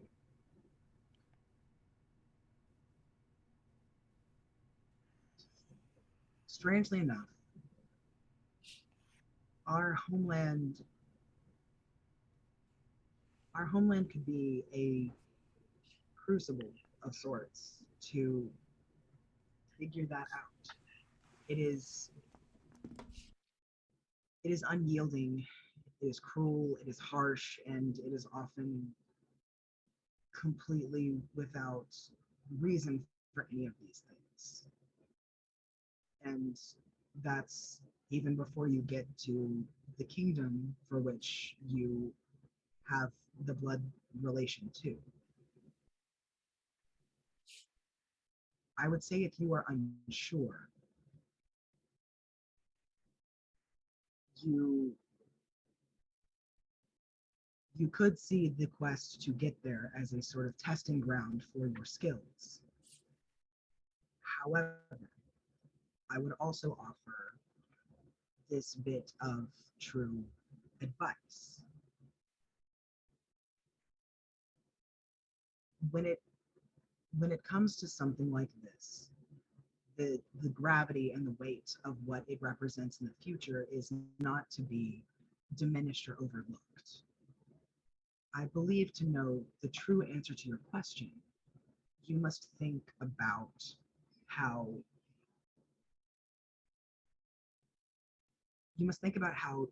you want to do this. If you are going to feel triumphant or overwhelmed or sorrowful, or if you would feel nothing at the prospect of fighting for and regaining your kingdom. Because that will give you the true answer for if the quest would be worth it and if it's something that you should pursue. The support of your allies is important, but at the end of the day, you will be the one in charge once you regain that throne. How do you want to feel about that prospect?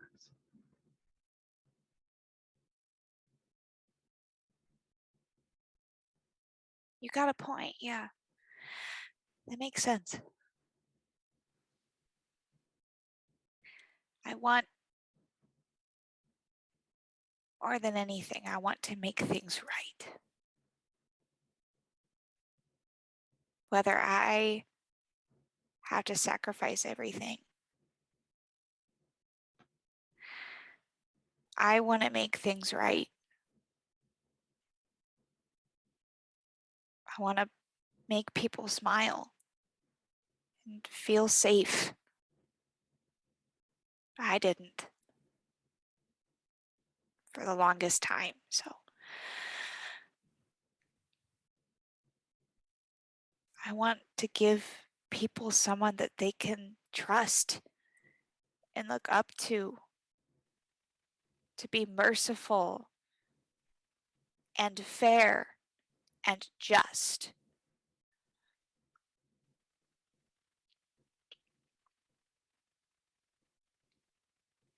But I'd be lying if I said I wasn't scared.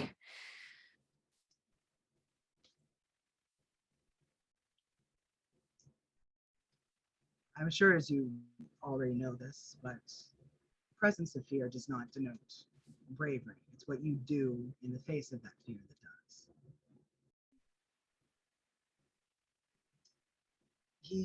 He looks up and tilts his head, and you can see that the moon, which had been rising overhead, has now sort of gone a little past that middle mark. And he, you can actually kind of see like his big sigh, and he leans over and touches his nose to the center of your chest, even with all the fuzzy. And there's a little spark of like this blue. It's like a little blue glowing orb goes from his nose into your chest, and you kind of feel that warmth as it goes beneath the fur and kind of just suffuses your insides. Um, uh, I do believe I have run out of time for this at the moment. You should be able to wield the magic that I have passed over to call upon me roughly once every 7 days. I can give you a few minutes of additional advice, of help, of guidance, of anything that you need within that time. And that will continue for as long as you need. Thank you, Capsule. He kind of leans forward and does like I guess like the equivalent of like a wolf hug, where it's like neck and paw. Yeah. Yeah, you know what I mean. But yeah, he does that. And then he, as the moon kind of continues inching past, he kind of lights up a little bit more brilliantly, and these like silvery blue, just little orbs of light that sort of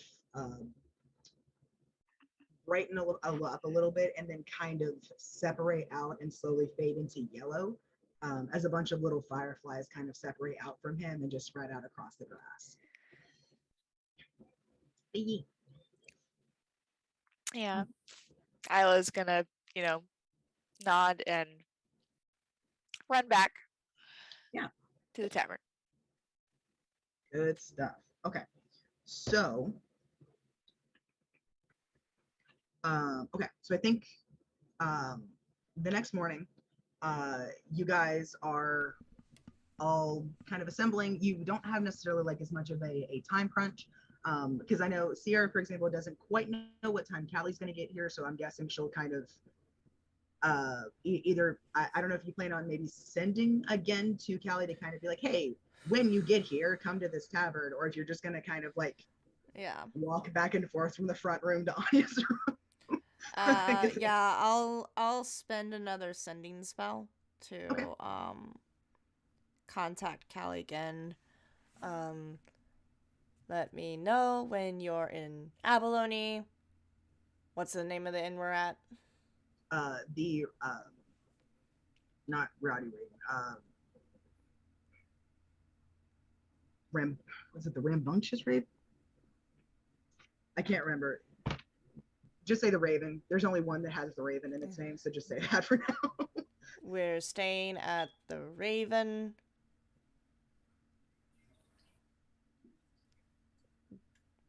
See you soon. Okay. Cuttlefish, we're unsure. Sleep is a thing. I'll get there when I get there. you hear the sound. Before it cuts out, you hear the sound of somebody just passing back out in sand. Sierra's just like, It strangely sounds like a tavern table. Sierra just goes, forgot she's not a morning person. Not during shore leave. Fuck that. I don't think Callie's any intimidating person. Get out now. With that, if He's a fucking Darren's still like in the middle of trancing, Sierra's just gonna get dressed and head downstairs for breakfast. That's not. I get the feeling after his long conversation with bitch face McGee, he finally got to trancing just before Sierra woke up. Bitch face McGee, my God. Brian, is your hand up or were you counting?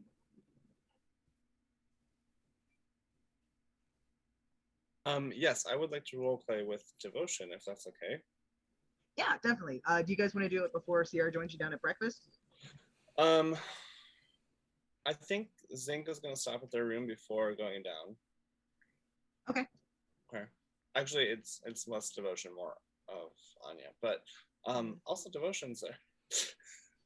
As Sierra's like passing by as Zinc goes to their room, she ruffles his hair. Morning. I'll go get breakfast ordered for all of us. I'm really glad you're back. Glad to be back. Can you get extra pancakes? Of course, darling. Thank you. Alright. She'll head downstairs. Good stuff. Okay. So in that case, Zank, sorry, you knock on Devotion's door. Mm-hmm. I'm assuming he's already up and probably finishing up preparing his spells.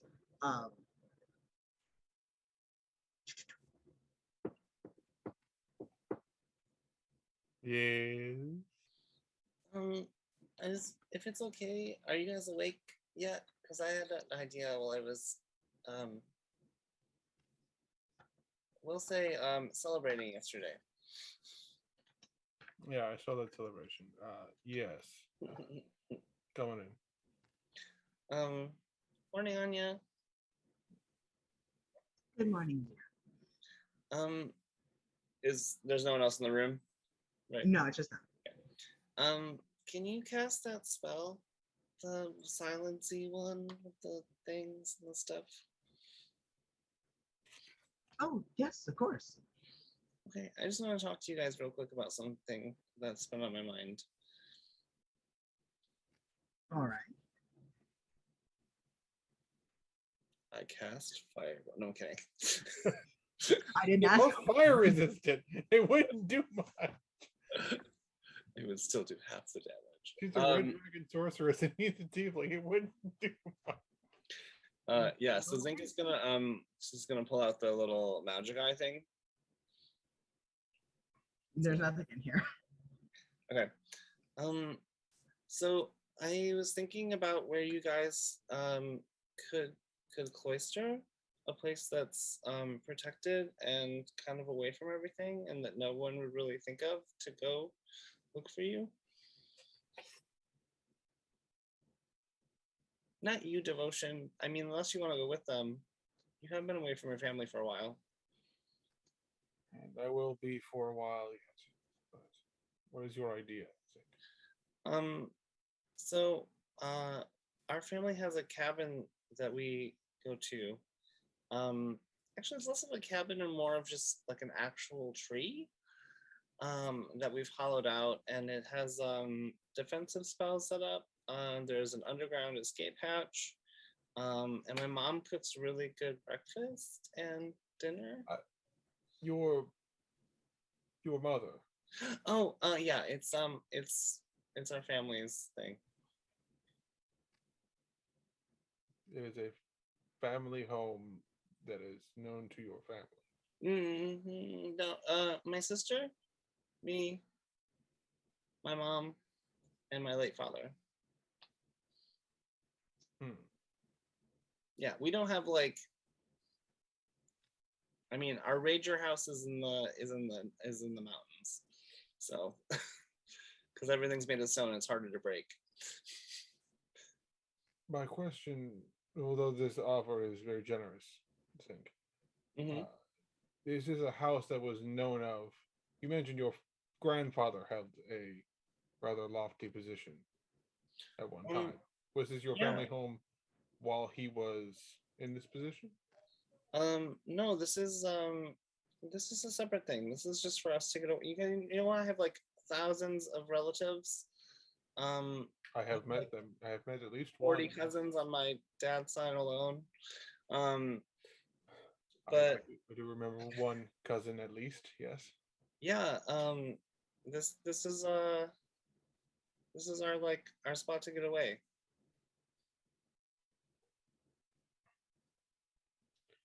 I'm sure it can be put on the table as a contingency. I just, it's kid friendly, it's cozy, but like not cramped. And my mom, she's been alone for a while. She could use some company. She's very sweet. I have no doubt. Given the son that she raised, I imagine sweetness had to be somewhere in the recipe. I mean, she did say she sort of emptied the whole sugar bowl when they made me. But I The potion just got like makes a face of like no.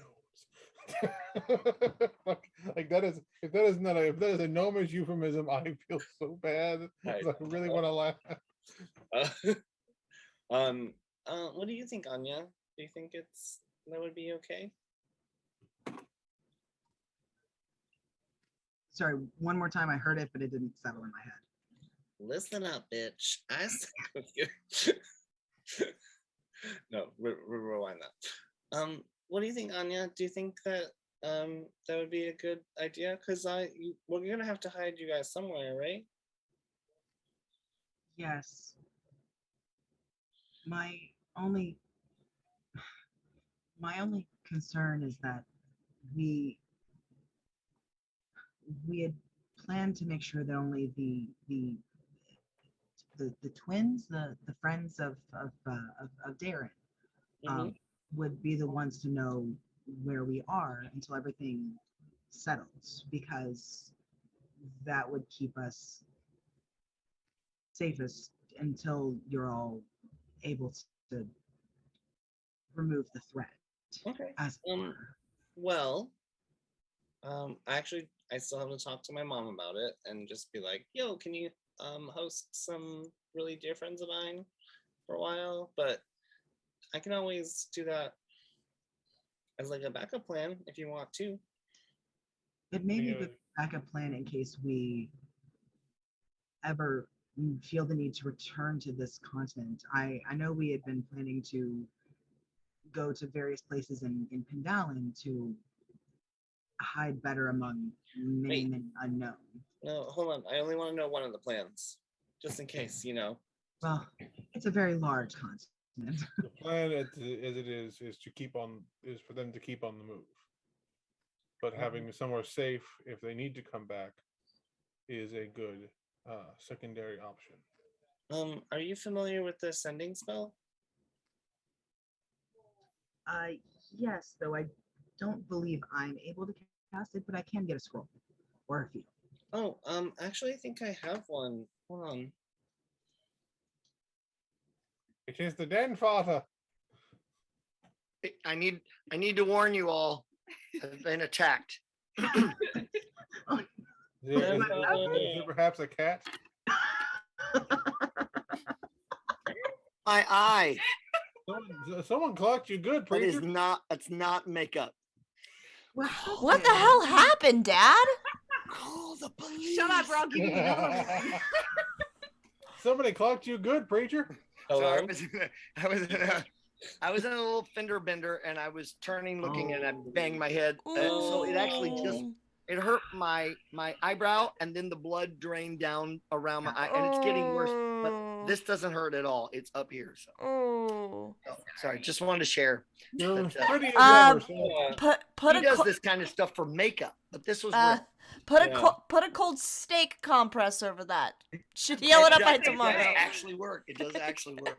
But, anyway, Yeah. so pass the word. Right. I'm being I'm being abused by the women in my house. I need more testosterone around here. I mean, You you have are. some in the bathroom. All right. We love you, Dad. Have a good night. Feel better. Somebody swing at Good mom. me. I didn't do it. I didn't hit him. I don't care what he told I you. didn't do It it. wasn't I me. did not. I didn't Listen, either. listen. We won't tell anyone. Okay.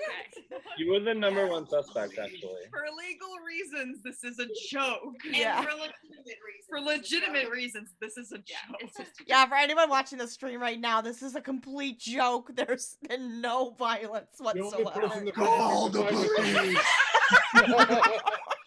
The only person that police Actually, you did call the police. and You filed did. a report. It did. Who was the fender How bender? is everyone? We're good. Pretty good. Doing well. Mhm. Yeah? Yes. Has anyone died in the game yet? Not yet, but I'm getting God. close. My dog Aw. died. My wolf. Oh, I'm sorry. It's okay. He'll cried. be with you forever He's now. okay, he's a ghosty wolf now. He can talk to I him. mean, Yeah. I've had 3 near-death experiences. I'm sure the 4th one will be permanent. Oh, So, we'll pray for you. thank you. I appreciate that. The lore matron. Okay, continue. May all the Yeah. rolls be in your favor. We love you, Thank Mom. you. Oh. We should play a game Bye. Bye, sometime. losers. Bye. Do your homework.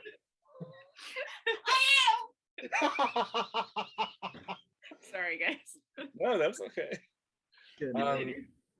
Speaking of Cassio, Zink actually reaches into his backpack and pulls out a sending scroll.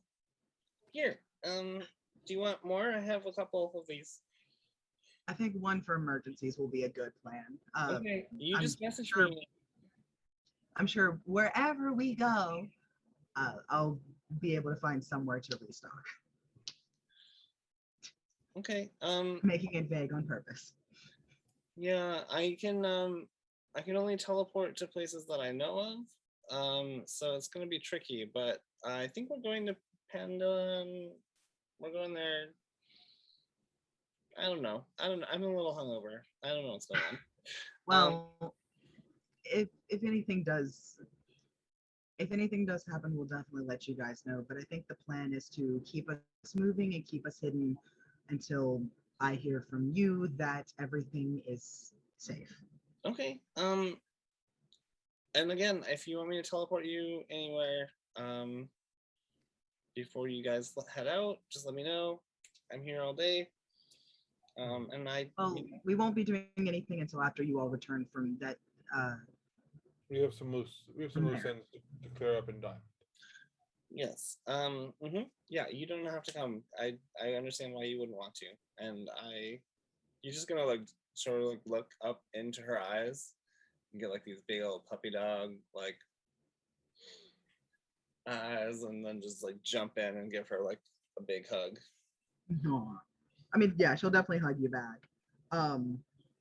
It just once you do, she takes some of the spare like ink and paper. Mhm. It takes I'm speed running this. It takes a few minutes to write down the details of her specialty spell, which because you have it written down. I don't think this is technically a thing that sorcerers are supposed to be able to do, but it's a special custom spell, so I'll give you the chance to take extra time to be able to learn to cast this. You'll probably have, since it's a specialty, it'll probably be like you can only cast it like a certain amount of times. Like you can probably only cast it like once a day. Okay. But once you succeed the Arcana check to have learned it, then you guys will have this as a nice little helpful thing at least once a day. Right, yeah. So yeah. Yeah, until he'll just sort of like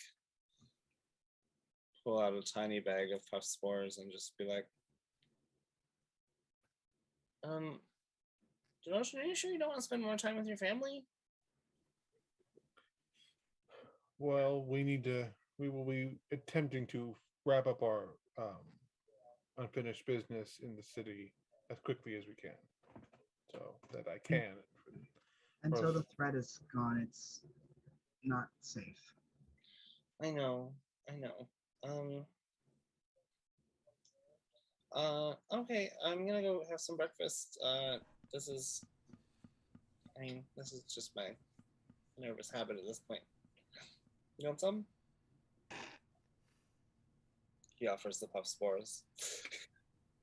Sutha mentioned these, yes. Those are good. Yeah, they have like it's almost like a cheesy, mossy Your expression was just so good. crunchy, but like savory umami flavor. They're good. Yes, all of that, and somehow it still works. Yeah. It's kind of like still comprehend the fact Zink's favorite snack is from a location where Sierra got tortured. And Darren. Literally like the entertainment snack of the people observing. Yeah. I like that that's one of the only things that's stuck from that place is just it was a terrible, terrible place. But puff spores. But the snacks were amazing. Devotion looks down at the puff spores and then looks to Zink. That is also an idea. Well, it's something we may need the queen to actually. Considering that it's under new management, and I happen to have a unique in with someone, he makes a very begrudging face. Since I have a certain connection with someone that they care a lot about, they might be open to helping us. But I'll be contacting the queen this morning, and I'll branch that idea. Our queen?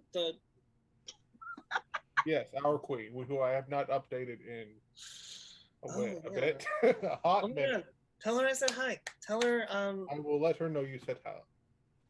Tell her that if we're close to if she's close to a city that we can teleport to, maybe we can visit her. I'll leave that up to her discretion, but I will mention it.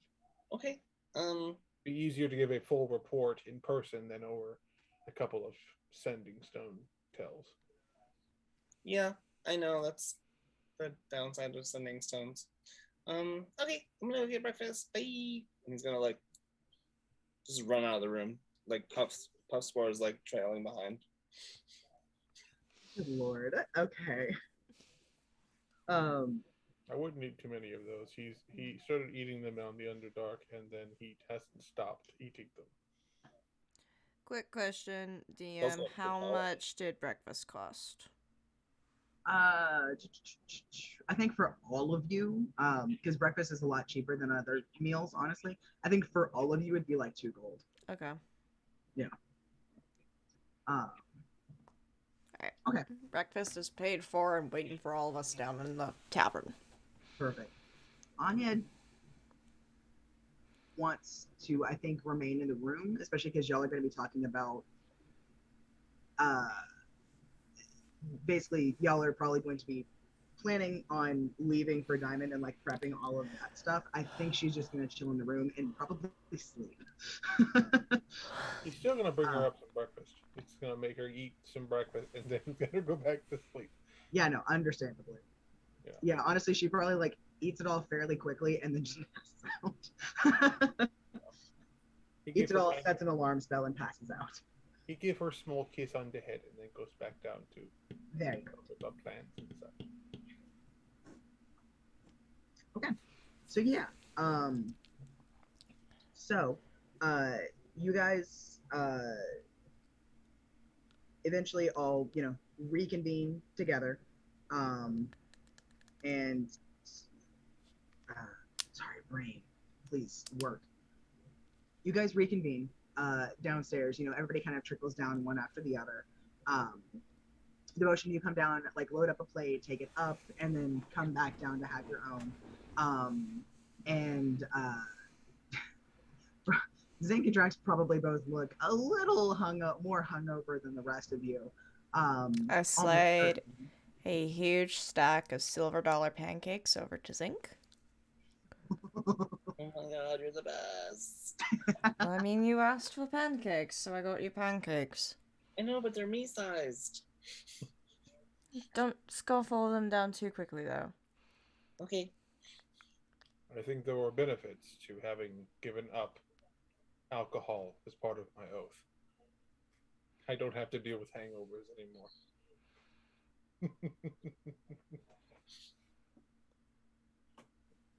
Okay. I say as I myself sip my wine. And I.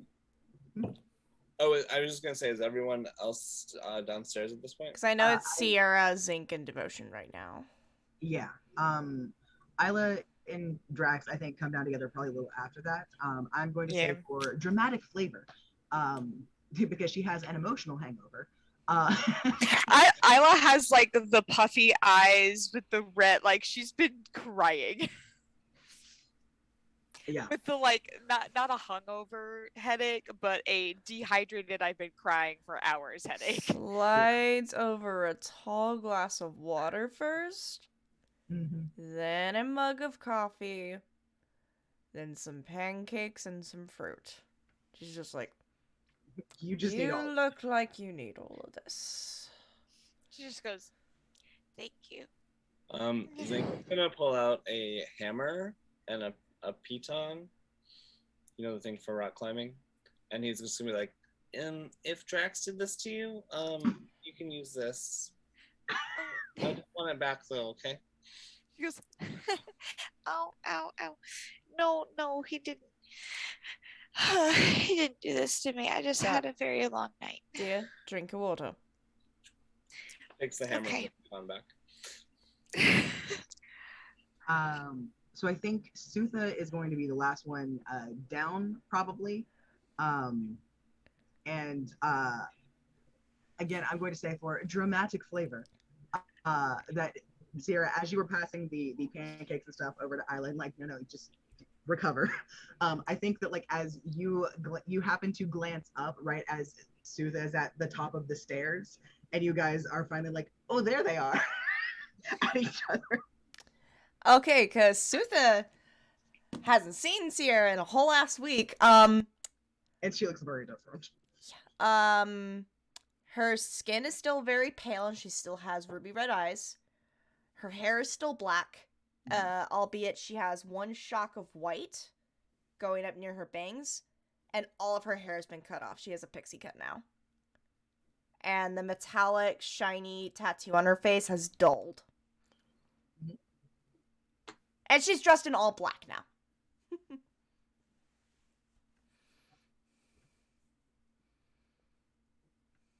Okay. Sutha sees you, doesn't say anything, walks down the stairs, but like does not stop looking at you. Like walks down the stairs, might trip on the last one, but she still keeps her cool. And she just like walks right over to you, stares you down for like a second, gets a little huffy, and bear hugs you. Okay, I was not expecting that. Ow.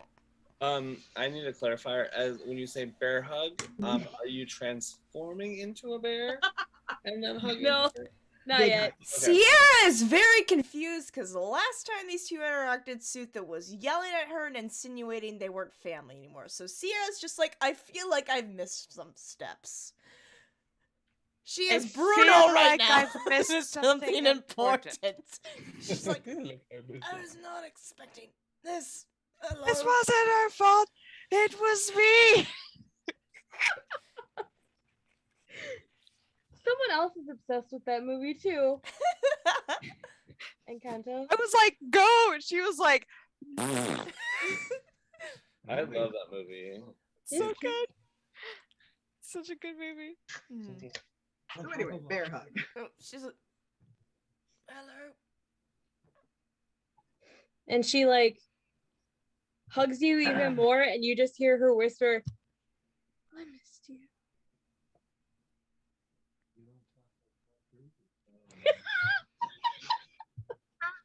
My achy, breaky heart. No, Jeff is singing "We Don't Talk About Bruno" over here, so it's really funny. I need to see how Sierra reacts to this.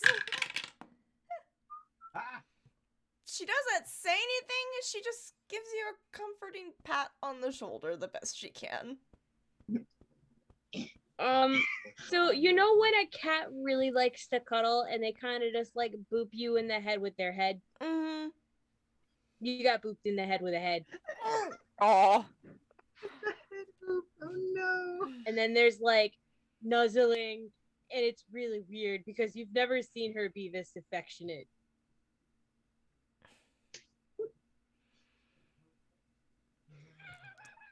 Good to see you too, Sutha.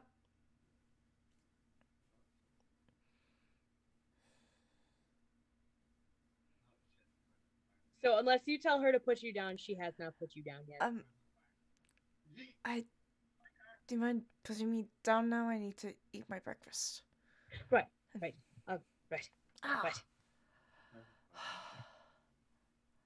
Question, DM, do I still have a telepathic link to Darren?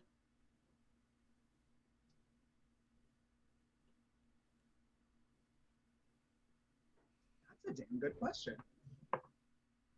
Sarah got entirely too excited by that question. It's like, dude. You do, but it. Because I just want to say, hey, shithead, breakfast is ready. Come downstairs. You do, but it feels a little different. It's still there. Like someone's spying. You do hear it. It feels a little different. It's almost like whenever Darren, like whenever you've reached out, like the connection is still there and it forms like seamlessly. But it's almost like whenever Darren replies or you get anything from his end, it's like there's this doubling effect to it. Like it's very subtle. It's very small. It's like it's like you're hearing of two videos and one is just like the barest millisecond behind. So it's very soft, very subtle, but it's just sort of like, oh, that's weird. Does that raise any red flags for me? Roll an Arcana check.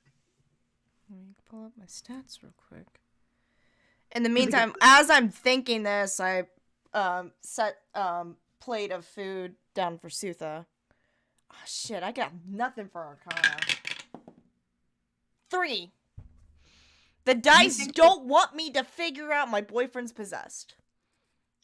I'm gonna say that you've been through a lot in the past week. You went to another plane. You were helping out the Raven Queen. You've been doing a lot. Your first, like the first conclusion you jump to, because it makes the most sense, is like, oh, it's probably just a weird side effect of jumping planes. It's probably like a doubling with like people that I talk to. And until you have anything else to kind of prompt that an additional check, that's going to be your baseline assumption for now. Is just, it's something funky because I had a lot of shit happen. I transformed, I jumped planes and jumped back. Who fucking knows? So. Right. So I'll just basically say, hey, shithead, breakfast is ready. Come downstairs. Yeah. That's my way of saying I love you. On my way. Your love language is anger. Yes. All right. And because Darren already knows Callie's on the way, Sierra just sits down. All right, so Darren and I are staying in town to procure us passage to Pendalin. I have an old friend who's actually coming into town who could possibly help us get a ship. I remember Zinc mentioning the rest of y'all going back to Diamond to settle some business. Alright, think about the time you guys come back. We should probably find some sort of passage across the sea. Shouldn't be too hard. A lot of sailors around here really want to make coin. They won't ask questions either, if you pay them enough. Luther. I thought it would be prudent to ask. Do you want to come with us to Diamond, or would you rather stay here with Anya? She's currently fast asleep, but I would understand if you might want to stay. Thought I would ask. Darren and I could keep an eye on her, but I do have to be around town talking to contacts, so...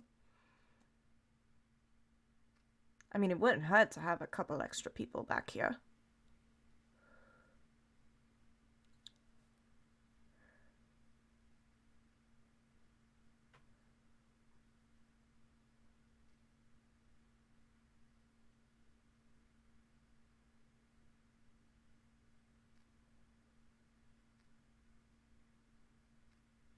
Silence.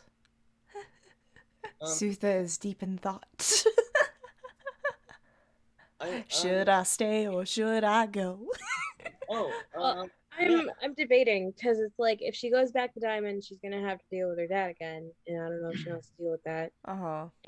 But nobody else knows about that. Yeah. And it's just like, what to do? What do I do with the body? You can always put a pin in it. We can always come back to GKC. Isla, is Drax asleep still? He's right there. He's just... And Sierra just notices that Drax like he's face hungover. down on the table. He is hungover. I'm doing more than him. What's going on with this guy? A slight secret, Zinc. He'll never admit it, but he does not handle his alcohol very well. He doesn't have inherit the dwarven tolerance. I feel like I need to say that you see a middle finger raise up from Yes. 100%. I feel like that's on brand. Fuck you. And Sierra has purposely turned her attention towards Zinc so that Sutha doesn't feel pressured to answer. Yeah. Sorry for interrupting you guys. I'm just still waking up. Continue eating your pancakes, Zinc. It'll suck out all the alcohol in your gut. Yeah, but before I forget, because my brain is like jelly right now. Do you need me to restore it for you? No, it's okay. I can shake it off. Drax, I think, wanted to go maybe grab his dog before going to Diamond. Go he get sent Folkley. his dad to look after the forge that we built. Yeah. So if we need to do that too today, I'm probably gonna go into town and buy some things. Okay. Did you want to come with us, or are you gonna stay here? I can go with you guys. I don't mind. Okay, I'll be honest, you probably have Sniffles. better buying options in Diamond than here in Abalone. Port towns are nice, but they're port towns. That's fine. You're less likely to get scammed in Diamond. Yeah, that's true. And yeah, we can go shopping anywhere. If you want to go back to Amethyst Halls, Moonstone, we could go to... Hell, we could go to the Underdark. I'm never going back there again, Zinc. I don't think we should go back there ever again. Yes, we will definitely not go back there. Totally not for puff spores. What? No. Okay, well, yeah, I guess we can leave whenever you guys want to. I just I need a minute. There's a small matter I think we were going to discuss. Kind of like he looks around like with no barrier around, is like in great detail, but would it be when we make our own journey on the sea, should we leave from a different port? I mean, the next closest port is Pearl. It's just right across the bay. What's wrong with this port, if you don't mind me asking? I mean, aside from, the smell. That's just how port smells. It. Yes. What? This is particularly bad. I mean, More. You're just a each weenie. port has its own distinct smell, but all ports smell. Maybe it's the loo. Mainly to ensure that none of us are seen around the same ship. I'm sure that'll make Callie happy, jumping over from Pearl to here, then having to jump back. I'm sure she's not going to swear at me at all over that. So, Suther awkwardly pipes up. Awkwardly. Mm-hmm. I have something to say. And she kind of looks over at Isla, and it's just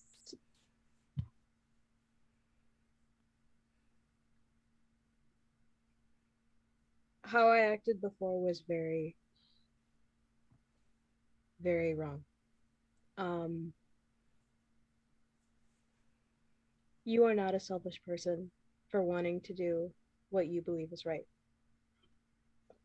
I, on the other hand, was very selfish, and I was not thinking clearly. While that is not excusable, I did want to say that I am sorry. And you putting a country before yourself in no way, shape, or form is selfish. And I believe that you will make a great leader. And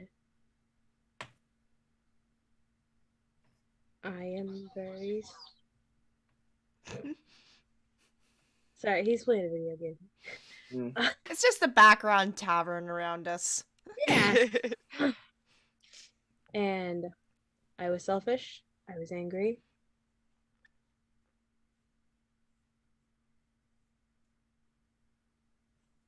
And I don't know how to fix it. Isla does that anime thing where they're just standing there and then all of a sudden waterworks. Oh no. Okay. First bite. But Sarah just leans back with her morning ale to avoid being sprayed. but Isla will like wipe her tears and just bear hug Sutha. I have a Like as tight as she can. Did you turn into a bear? No. No, it's just her. Okay. But she hugs her really tight and she says, You've already been forgiven, and I completely understand where you were coming from. And for you to want to save a found family is a compassion and a love that is unmeasurable. And I love you no matter what. I will always be here for you. So, I promise I'm not mad. Yeah. And she'll squeeze real hard, say I love you, and let go. Yeah. She's still wearing the pearl necklace. She never took it off. So, now that that's out of the way, Anyway, there is something else that I need to tell you all. I'm not sure how to tell you, but I was told last night that I need to express feelings and put them aside for other people's feelings, but I still need to express mine.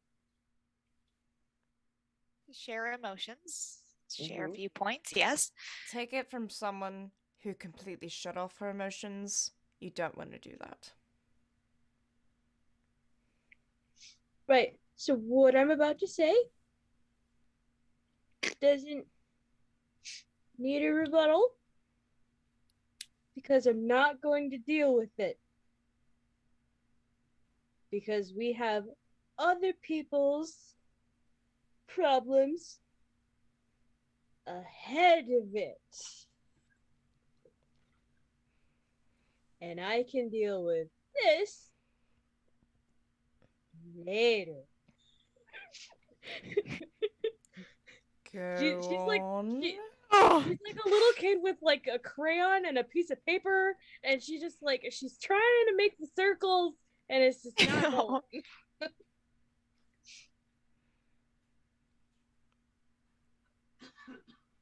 I turned my mom into a bear. I gave her a cake. I turned her into a bear. No,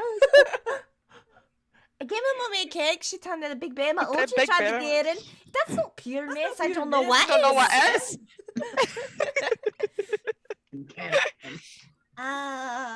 Sutha has been Merida all along. Sutha is Merida. Let's face, or else she's the fucking horse. Angus. That horse was a good-looking horse. I'm just saying. I'm not a horse person, but that's a good-looking horse. That was a beautiful horse. Yep. Sarah's just sitting there with her mug of ale, like, go on. You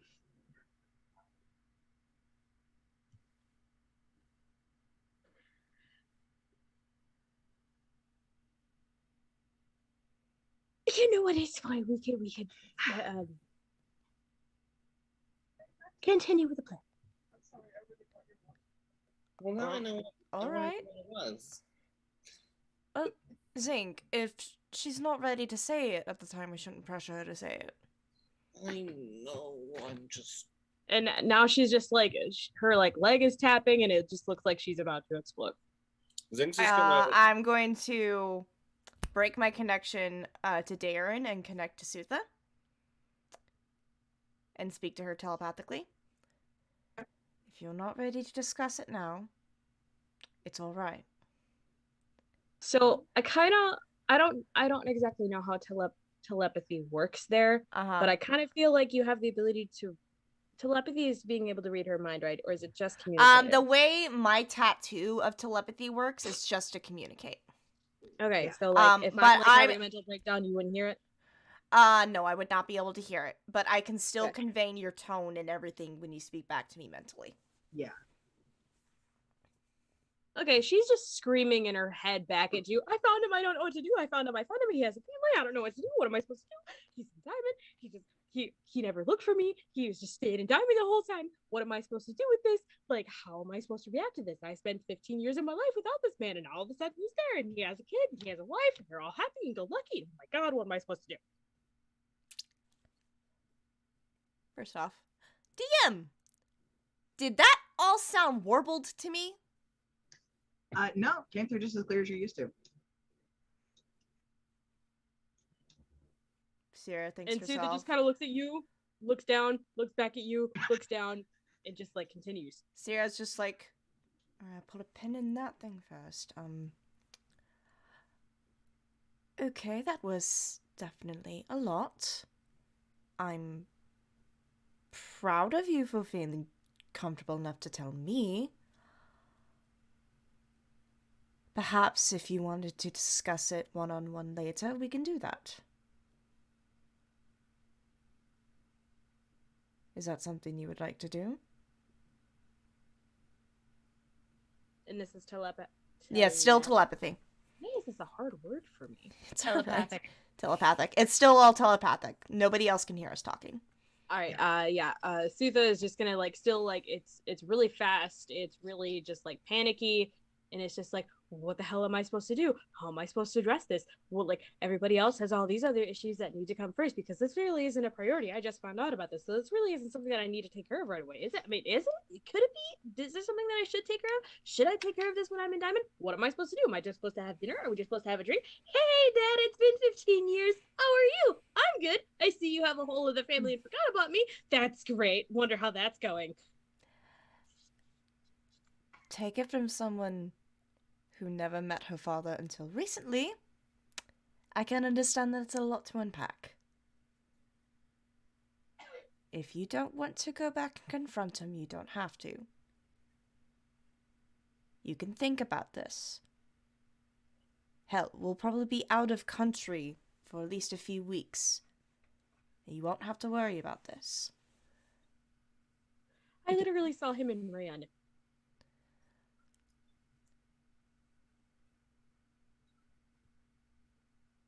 I don't blame you for that. That seemed like a shocking experience. So maybe it's not even him. I mean, maybe it's not even him. Although he didn't have it, he looked exactly like him, and he sounded exactly like him. He even called his son the nickname that he used to call me when I was little. And his wife is a human. What the fuck?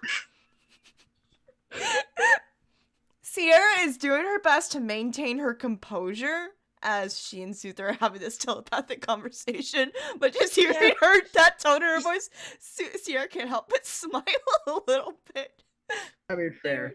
And Sierra says telepathically, "Please know I'm not laughing at you. It's just the way you're saying this. It's endearing." She looks like a cupcake.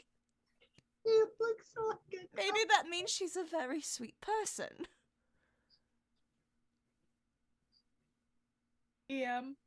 Those of us who are watching this, we can see the facial expressions on Yeah. Susan, right? You're watching, you see both of our facial expressions. I would say gonna go out on of- Sutha, and is now just like, I would say out of the two of them, Sierra is much more neutral because she's just a little bit better at that, especially after her recent happenings. I'm able to shut my emotions off like that. You're able to see that small smile because like she's aware that happened. With Sutha's face, especially because she's so worked up right now, I am gonna say that y'all can see the entire facial journey of these emotions. You have no idea what the hell is being discussed, but you're aware that something going on. you don't know what, but you were seeing the whole facial journey. It's like kombucha lady, but more.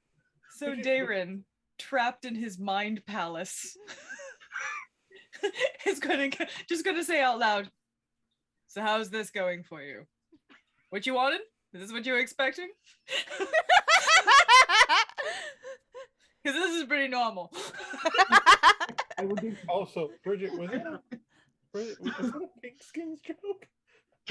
What? Real quick, Darren, just roll me She's a human. She looks like a strawberry cupcake. I'm like, is that To me, that felt like an arcane joke. His vibe calls Caitlin Cupcake.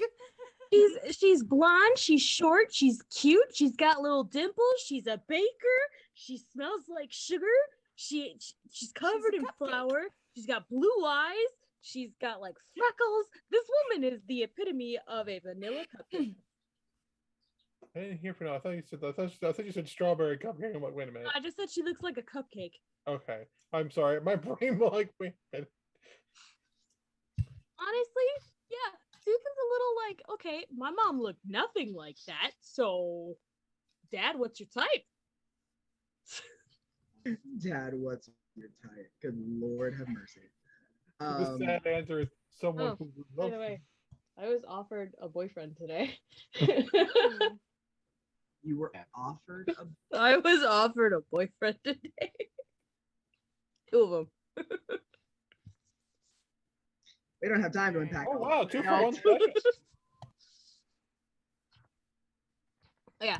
So Anyway. having Quick Yeah, question. so- Clerics can prepare spells daily too, right?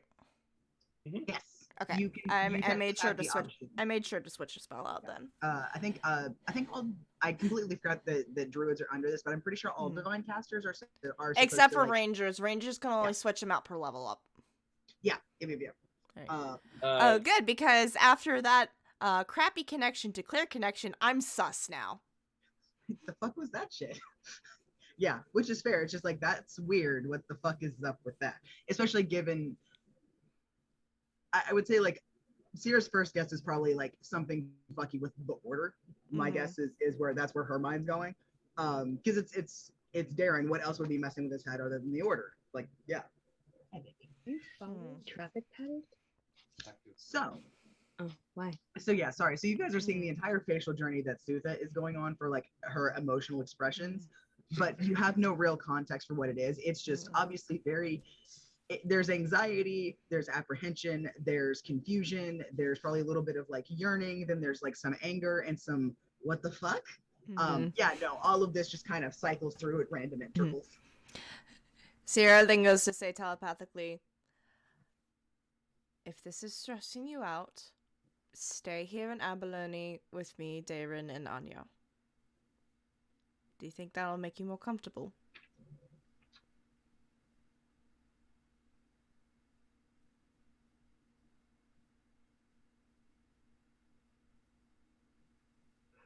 I think I need to listen to what Anya said and put the needs of other people before my own right now.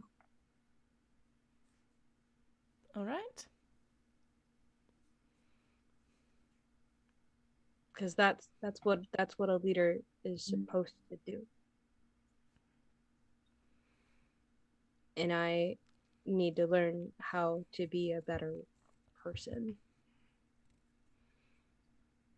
That is very good advice. But... And I very much have a tendency to say/do things that are not well thought out. I'll let you in on a little secret. Also, this turning into a bear shit is really hurting my teeth. Yeah, you're gonna have to tell me about that later. But Well, I'll let you in on on... bear. That's something I want to see now. It's weird. My clothes still stay on. Interesting. I thought they would come off. Yeah. Not that I want to rock around it, they're Nah. naked, get it? They're naked. As I was going to say, I'll let you in on a little secret. All people do things out of rush, even if they don't want to admit it. It's just a part of living. But it's good on you to recognize that you've done rash things and want to improve from it.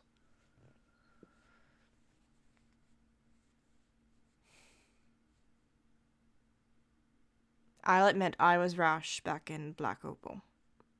I was just tired of being beaten down constantly and not getting a breather.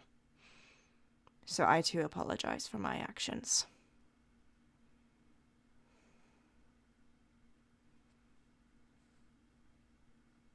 I'm just scared he won't help me.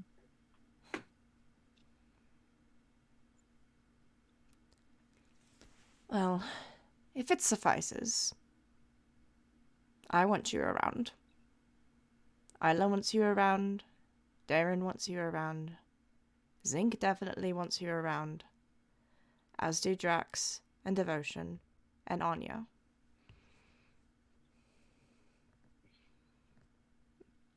I know we're not the typical happy family that everyone wishes to have, but we have each other.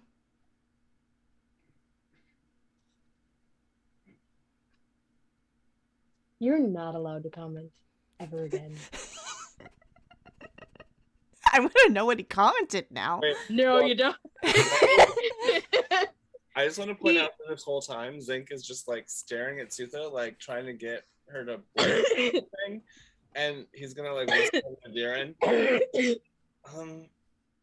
Darren, is Sutha paralyzed? Oh, having a I'm stroke. sorry, is I have no high. idea. No, it's okay. What was that? Zinc Very- was just whispering to Darren some stupid shit.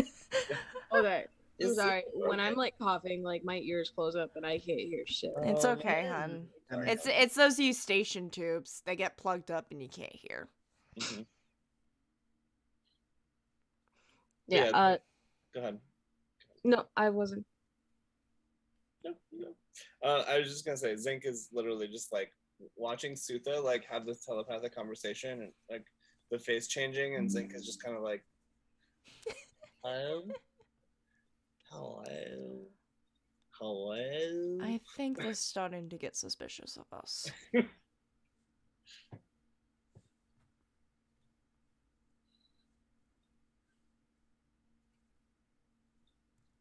Soothix just again, she kind of like stands up and she looks at everybody.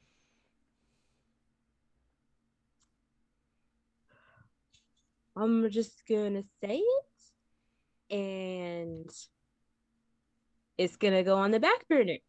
We're not gonna discuss it. It's just gonna come out. There's no need for discussion on the matter because I'm not dealing with it yet. And with that, Sierra will shoot a red-eyed glare at everyone like, if you discuss it after she says she didn't want to discuss it, I'm shaving all of you. Wait, did you say Some of you don't look good with beard. Hold on. Did you say shaming or Shaving? Shaving. She will take your beard. Take your beard. I will steal your beard if you go against Sooth's wishes right now. That's the message I'm trying to convene from my glare at all of you. Zinc is listening, and he's listening to that threat, and he's like, but I have a hat of disguise, so it won't be my real beard. Zinc, no. Or will it? Oh god.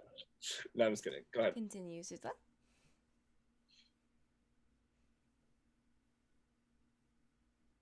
My father is in Diamond. Well, the man who did the thing with the lady who was my mom, is in Diamond with a cupcake family and a gingerbread child, and yeah.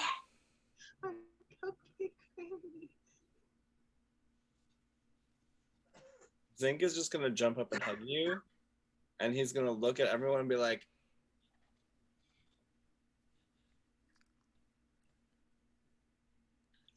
he's like so mad he can't talk about it. I don't, we didn't say anything to each other. We just kind of like saw each other and like, that happened. And like, he knew it was me. I knew it was him.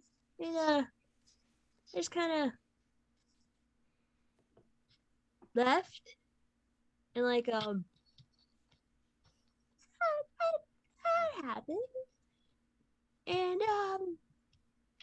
yeah. That's a thing.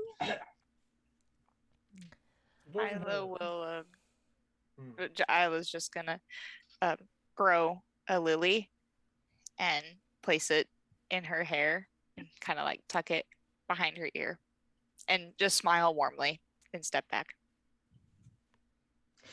So my father's alive after 12 years and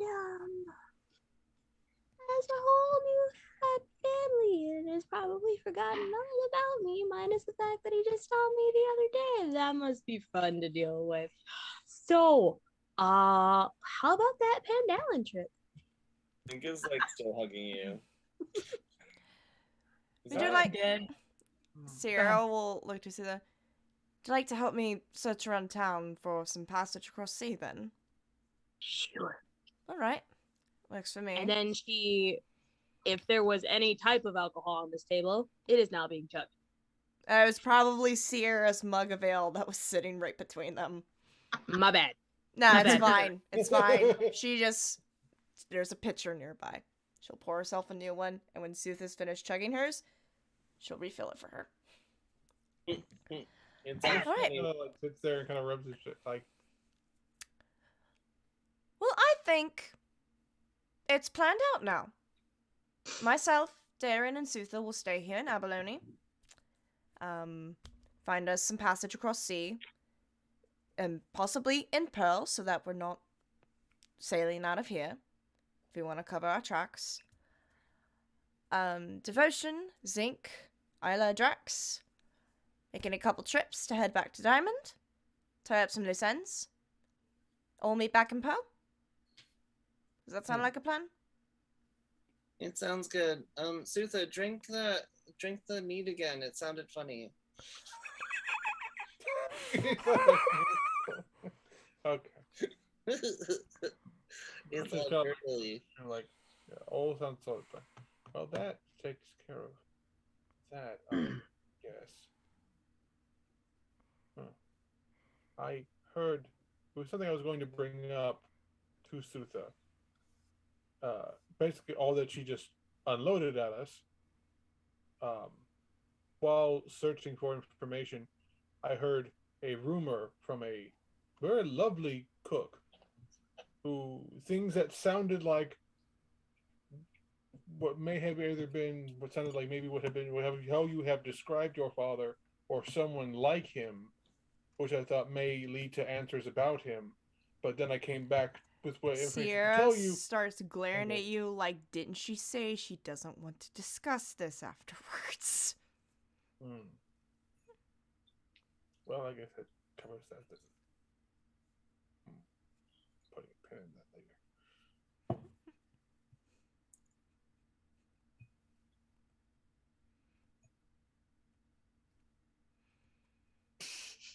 Right. So Sierra eats a couple more bites of her breakfast. Well, I'm gonna gather my things together. And head into town. Don't get yourselves killed along the way. And with that, I get up from the table, salute, and I walk away. The second that Sierra is gone from the table, Zenka's gonna look up in Sutha and be like, don't tell Sierra because I like my beard and my hair. But anytime you want to go back to Diamond, I can take you. That's all I'm gonna say. And then he's gonna stop hugging her and sort of boop up and kiss her on the nose and then like walk away. Adorable.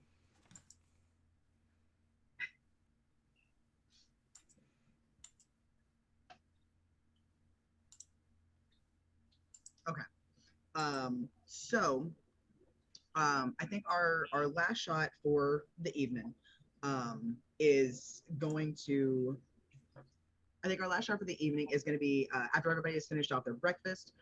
We have like an overhead shot of everybody sort of like looking around and then like, doing the equivalent of like the finger guns and the thumbs up and the fist bumps as you all sort of go your separate ways. Sierra and Darren are, and I think Sutha, unless Sutha wants to stay with Anya. Would Sutha go with Darren or stay with Anya? Okay. Sorry, Sierra and Darren. There we go. So Sierra, Darren, and Sutha all are heading out to the actual ship so that they can find Callie and start, putting down the details of all of that. We have like a quick glimpse over of Anya sort of just in her room. She's already she's asleep. She's already set up the alarm spell, and we can see it sort of glowing faintly, and she's actually able to like rest for a while. And then we see the rest of you guys sort of follow Zinc out to a clear area where there's no one else around so that you don't grab anyone else. So that y'all can do teleport circle or teleport back to Diamond. Aren't you gonna make a pit stop at Granite to pick up Falkir first? I thought Or that somebody. I thought that he was heading there I thought we were himself, gonna but I could be completely wrong. If So- so, we'll retcon that next time. We'll check. All Yeah. we know is at Yeah. some point Falkir is gonna end up in Diamond. Right. Yeah. Think is He's about gonna send word to his teleport. Like send a raven. Yeah, to I his think dad. Drax sent a Raven last session, and I think Falkir is gonna find his own way to Diamond. Yeah. That way, so, Zinc is not wasting spell slots. Yeah. I think in that case, we see all of you guys gather around. We see Zinc's magic start swirling around all of the different little etchings. And then it makes all of you guys sort of disappear with a little bit of a pop. And I think like that little like pop out is when we pop to like a black screen and the credits start rolling. So it's not like an ominous ending this time. It's just sort of like, nope. It pops Everyone's to on- black screen and then a familiar voice. I was wondering what was taking all y'all so long. I like that. Can I retcon that ending just real quick? What? And roll my wild magic. Oh shit! Oh, that's right. All right. And can you tell us next week what happens? Sure. Oh. High, low, or mid? Hi. All right. Oh I'll tell you next week. no! Oh no. Oh no. Oh no no no no no! And for the record, I rolled a 70, because that's important in case I have an option to choose. Y'all appear and there's just a ficus with y'all Just a again. blue ficus. Or a blue sheep. I guess we're taking this to the end. For the record, small like Devotion would have given Sutha him and Anya's room key, just in case she needs to get into the room while they are gone. Well, yeah. I think it was a day trip, but that's yeah. Just in case things take a little longer or whatever, he's like, "Here, you have the room key, so that it is safe." All right. With that, we're gonna sign off from the stream. Thank you, anyone who stuck around to watch. We hope you enjoyed tonight's session. Hopefully we'll have a little bit longer time to play next week. It's just tonight was kind of sucked with everyone getting out of work or not feeling well, so game time was a little short tonight. However, we'll be back next Friday for episode 75. We're at our quarter quell. 75, guys. Oh my god, we're almost at 100. Insane. All right. Other than that, you have a great rest of your evening. Sleep well, and is it Friday yet? Mwah! We'll see you all next week. Bye. Bye.